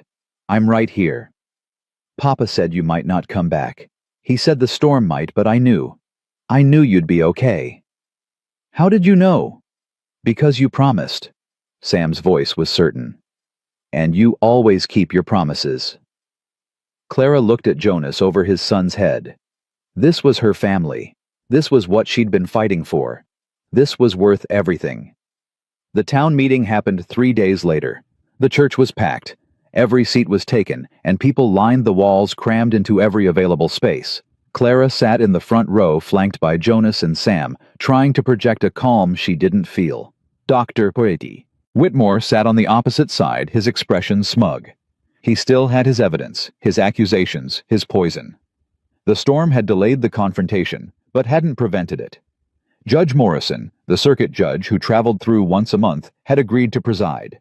He was a fair man, everyone said, with no tolerance for nonsense. Clara hoped that was true. We're here to address accusations made against Clara Bennett, Judge Morrison began. Dr. Whitmore has alleged that Miss Bennett was investigated for patient deaths during her time in Boston. Miss Bennett denies these allegations. We're going to hear from both sides, and then this community will decide what they believe. If I may begin. Whitmore stood holding his sheaf of papers. I have here documents from Massachusetts General Hospital that clearly show. Before we examine any documents, Judge Morrison interrupted. I have a question. Dr. Whitmore, did you send a telegram to the hospital in Boston to verify these papers? Whitmore hesitated. I didn't see the need. The documents speak for themselves. Fortunately, someone else did see the need. The judge held up a telegram. This arrived yesterday, forwarded from the telegraph office in Buffalo Creek. It's a response from the administrator of Massachusetts General Hospital. Clara's heart stopped. The telegram states, and I quote, "No investigation of Clara Bennett was ever conducted. Miss Bennett was dismissed for violation of hospital policy regarding patient treatment protocols. Specifically, she treated a patient against direct orders from her supervising physician. No accusations of patient harm were ever made. Any documents claiming otherwise are fraudulent." Murmurs swept through the crowd. Dr. Whitmore? Judge Morrison's voice was hard. Would you like to explain how you came to possess fraudulent documents? Whitmore's face had gone pale. Those documents were sent to me by a colleague. I had no way of knowing. You had every way of knowing. You could have verified them before making public accusations against a woman's character. The judge turned to the crowd. Let me be clear about what's happened here. Dr. Whitmore has publicly accused Clara Bennett of murder based on forged documents. That's not a difference of opinion. That's slander. Now wait just a minute. I'm not finished. Judge Morrison stood. There's another matter to address. 3 days ago, Sarah Callahan went into labor during the worst blizzard this territory has seen in 20 years. Her husband rode to town for help. Dr. Whitmore refused to go. The storm was too dangerous. Clara Bennett went. The judge's voice rose. A woman with damaged hands who'd been in this territory for barely 2 months rode through that blizzard because a stranger needed help. She delivered a breech baby with nothing but her own skill and determination. Mother and child are both healthy. The crowd erupted. People were shouting, some in support of Clara, others demanding Whitmore answer for his actions. Judge Morrison raised his hand for silence. Dr. Whitmore, you've shown this community who you are. You turned away a dying woman because you didn't approve of her past. You spread lies to destroy her reputation, and you refused to help a mother in childbirth because it was inconvenient. He shook his head. I'm not in a position to revoke your license. That's beyond my authority. But I can tell you this, if I ever hear of you practicing medicine in this territory again, I'll find a way to make sure it's the last time. Whitmore's face went from pale to purple. You can't. This is outrageous. I've been a respected physician for 30 years. You've been a coward, hiding behind a medical degree. Martha Wells stood up, her voice ringing through the church. My mother died last winter.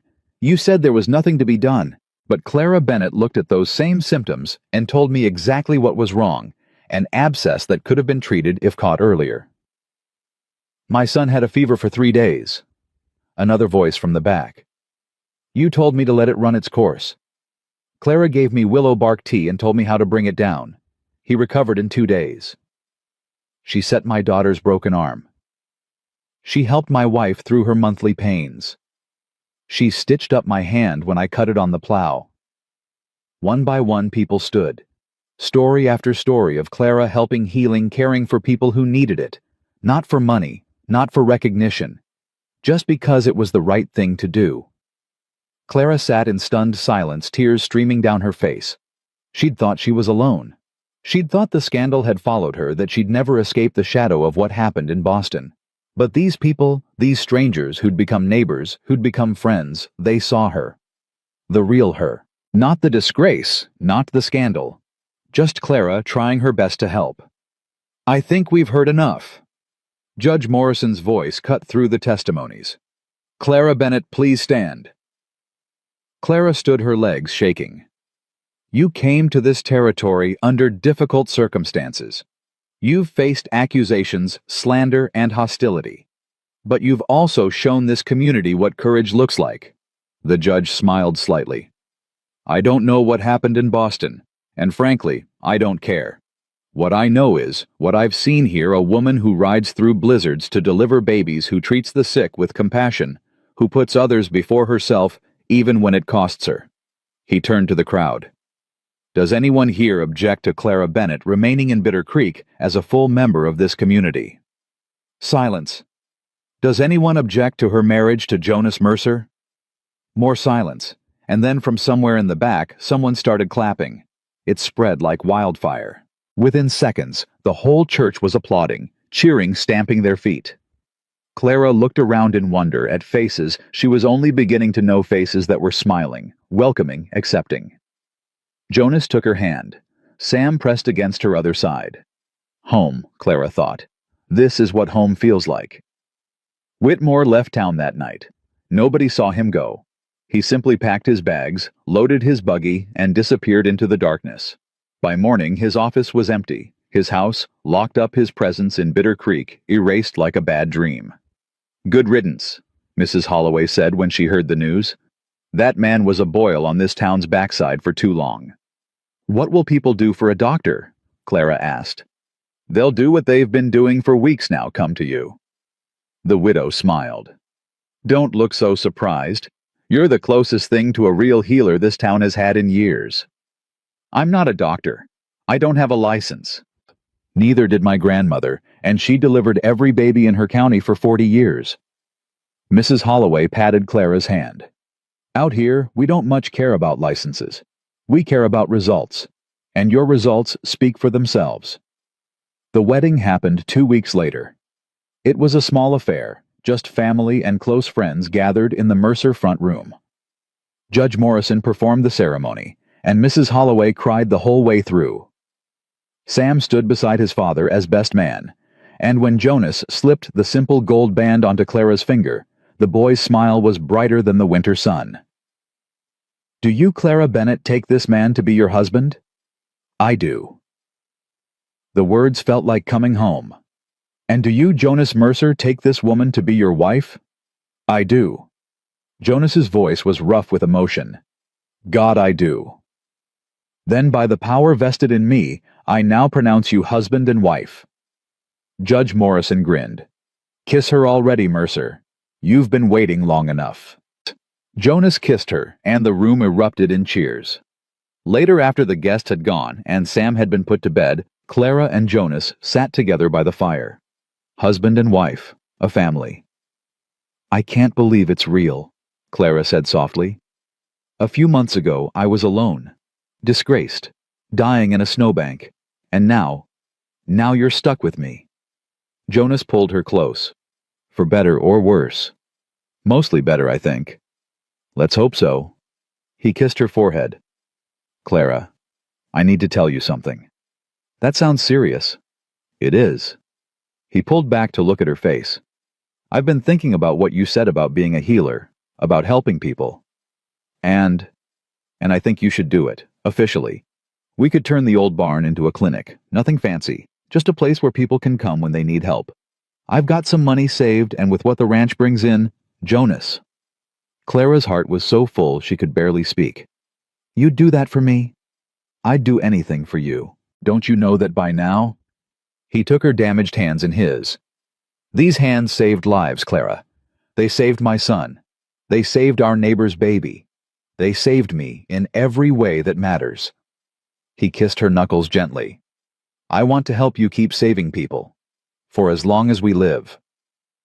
Clara couldn't speak. She just pulled him close and held on, overwhelmed by a love she'd never expected to find. Spring came slowly to Montana. The snow melted in patches, revealing brown earth and hardy green shoots pushing toward the sun. The creek beside the ranch began to flow again, and birds returned to the trees, filling the air with songs that had been absent all winter. Clara stood on the porch of her new clinic, the barn converted just as Jonas had promised, and watched Sam running through the yard. He was talking now, not constantly, not easily, but regularly. Words came when he needed them, and silence came when he didn't, and somehow that balance felt right for a boy who'd lost so much and found so much again. Mama. He stopped at the porch steps, breathless. Mama, come look. The baby bird's hatched. Mama. He'd started calling her that 3 weeks ago, hesitantly at first, then with growing confidence. Each time he said it, Clara's heart cracked open a little more. Show me, she said, taking his hand. They walked together to the tree where Sam had been watching a nest all spring. Inside, 4 tiny birds chirped desperately, their mouths open wide. They're hungry, Sam said seriously. Their mama will come feed them soon. She always does. She does, Clara agreed. That's what mothers do. Sam looked up at her with those old soul eyes. You always came when I needed you, even when you didn't have to. That's what family does, Sam. We show up for each other. Even when it's hard. Especially when it's hard. He nodded slowly, processing this in his careful way. Then, I'm glad you came here. I'm glad the stagecoach crashed. Sam. Not the bad parts. Not that people died. But... He struggled for words. If the coach hadn't crashed, you would have gone to town, and Dr. Whitmore would have been mean to you, and maybe you would have left. Maybe, Clara admitted. But instead, Papa found you, and you stayed. And now, you're my mama. Sam squeezed her hand. Sometimes bad things make good things possible. Is that wrong to say? Clara knelt down so she was eye level with him.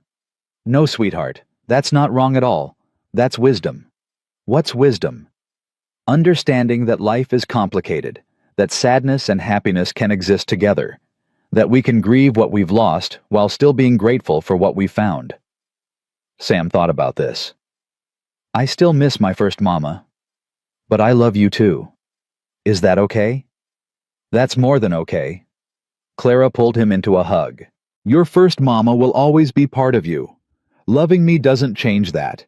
It just means your heart grew bigger. Hearts can grow. Hearts can do all sorts of things we don't expect. Trust me. Jonas found them like that, wrapped in each other's arms beneath the tree with the baby birds. He stood watching for a moment, his face full of an emotion too big for words. Room for one more? He asked. Sam waved him over. Papa, did you know hearts can grow? I did know that. Jonas joined the embrace, his arms wrapping around both of them. Mine's been growing since the day I found your mama in the snow. Our family grew too, Sam said. First it was just you and me, then Clara came, and now... He stopped, his eyes going wide. Papa, is Clara going to have a baby? Clara felt her face heat. She hadn't told anyone yet, hadn't been sure enough to say the words out loud. But Sam was looking at her with those knowing eyes, and she couldn't lie to him. Maybe, she said carefully. We'll have to wait and see. Jonas went still. Clara. I wasn't going to say anything until I was certain. But... She took a breath. I think so. I think maybe I am. For a long moment, nobody moved. Then Jonas let out a sound that was half laugh, half sob, and swept her up in his arms. A baby, he breathed. We're having a baby. We might be having a baby. I could be wrong. You're not wrong. He kissed her long and deep. You're never wrong about things like this. Sam was bouncing on his feet. A baby. A real baby. Can it be a brother? I want a brother, or a sister. I don't care. I just want a baby. We don't get to choose, sweetheart. Clara laughed through tears. But whatever we get, I promise you'll be the best big brother in all of Montana. In all the world, Sam corrected seriously. I'm going to be the best big brother in all the world. Summer arrived in full force, turning the valley green and gold. Clara's clinic saw a steady stream of patients, ranch hands with injuries, mothers with sick children, old folks with aches and pains. She treated them all, charging what people could afford, which was sometimes nothing at all. You're going to bankrupt us, Jonas teased one evening. We'll manage. Clara rubbed her growing belly. We always do. That we do. He pulled her close. I love you, Clara Mercer. I love you too, Jonas Mercer. From his room, Sam's voice drifted down. I love both of you. Now stop being mushy and come tell me a story. They laughed, the sound filling the house with warmth. This was life, Clara thought. Not the dramatic moments, the rescues and confrontations and declarations of love, but this, the ordinary evenings, the gentle teasing, the child calling for a bedtime story, the husband's arm around her waist, the baby growing inside her. She'd come to Montana looking for purpose. She'd found so much more. She'd found home. The baby came in October during the first snowfall of the season. A boy, perfect and healthy and screaming loud enough to be heard in town. They named him Thomas, after the child Clara had saved on the stagecoach. It felt right somehow, a reminder of where this all began. He's beautiful, Jonas whispered, looking at his new son with wonder. Just like his mother. He has your eyes. Poor kid. Clara laughed weakly. The birth had been hard, but she'd survived it. She'd survived everything this land had thrown at her, and she'd keep surviving. That was what she did. That was who she was. Sam crept into the room, his eyes huge as he looked at his baby brother. He's so small. You were that small once. I don't remember. Nobody does. Clara held out her arm, and Sam crawled onto the bed beside her. But your father remembers. He remembers holding you for the first time, how scared he was, how much he loved you. Do you love Thomas that much? I love Thomas exactly that much, and I love you exactly that much too. She kissed Sam's forehead. Love doesn't divide, Sam. It multiplies. The more people you love, the more love you have. Sam considered this, then nodded. I'm going to teach him everything. How to ride, how to draw, how to fish. Everything. He's lucky to have you. We're lucky to have each other. Sam looked at Clara with those old soul eyes. That's what you always say. That family is about choosing each other. And it is. Every single day we choose each other. That's what makes us a family. Jonas leaned down and kissed both of them. Clara, then Sam, then the baby's tiny forehead. My family, he said softly. My whole world right here in this room. Your whole world, Clara agreed. Outside, the snow continued to fall soft and quiet and clean. But inside the Mercer house, there was warmth. There was love. There was the sound of a baby's breathing, a boy's questions, a man's quiet contentment. Clara Bennett had come to Montana, broken and dying, a woman with nothing left to lose. Clara Mercer lay in her bed, surrounded by her family, a woman with everything. The storm had tried to kill her. Instead, it had brought her home. And home, she had learned, was not a place. It was the people who chose you, who fought for you, who loved you through the hardest moments, and celebrated with you through the best ones. Home was Jonas and Sam and baby Thomas. Home was this ranch, this valley, this community that had opened its arms to a stranger. Home was the life she'd built, with her own damaged hands, one choice at a time. The mail-order bride had arrived broken, but she had risen whole, and she had found her place in a world that finally felt like it was exactly where she belonged.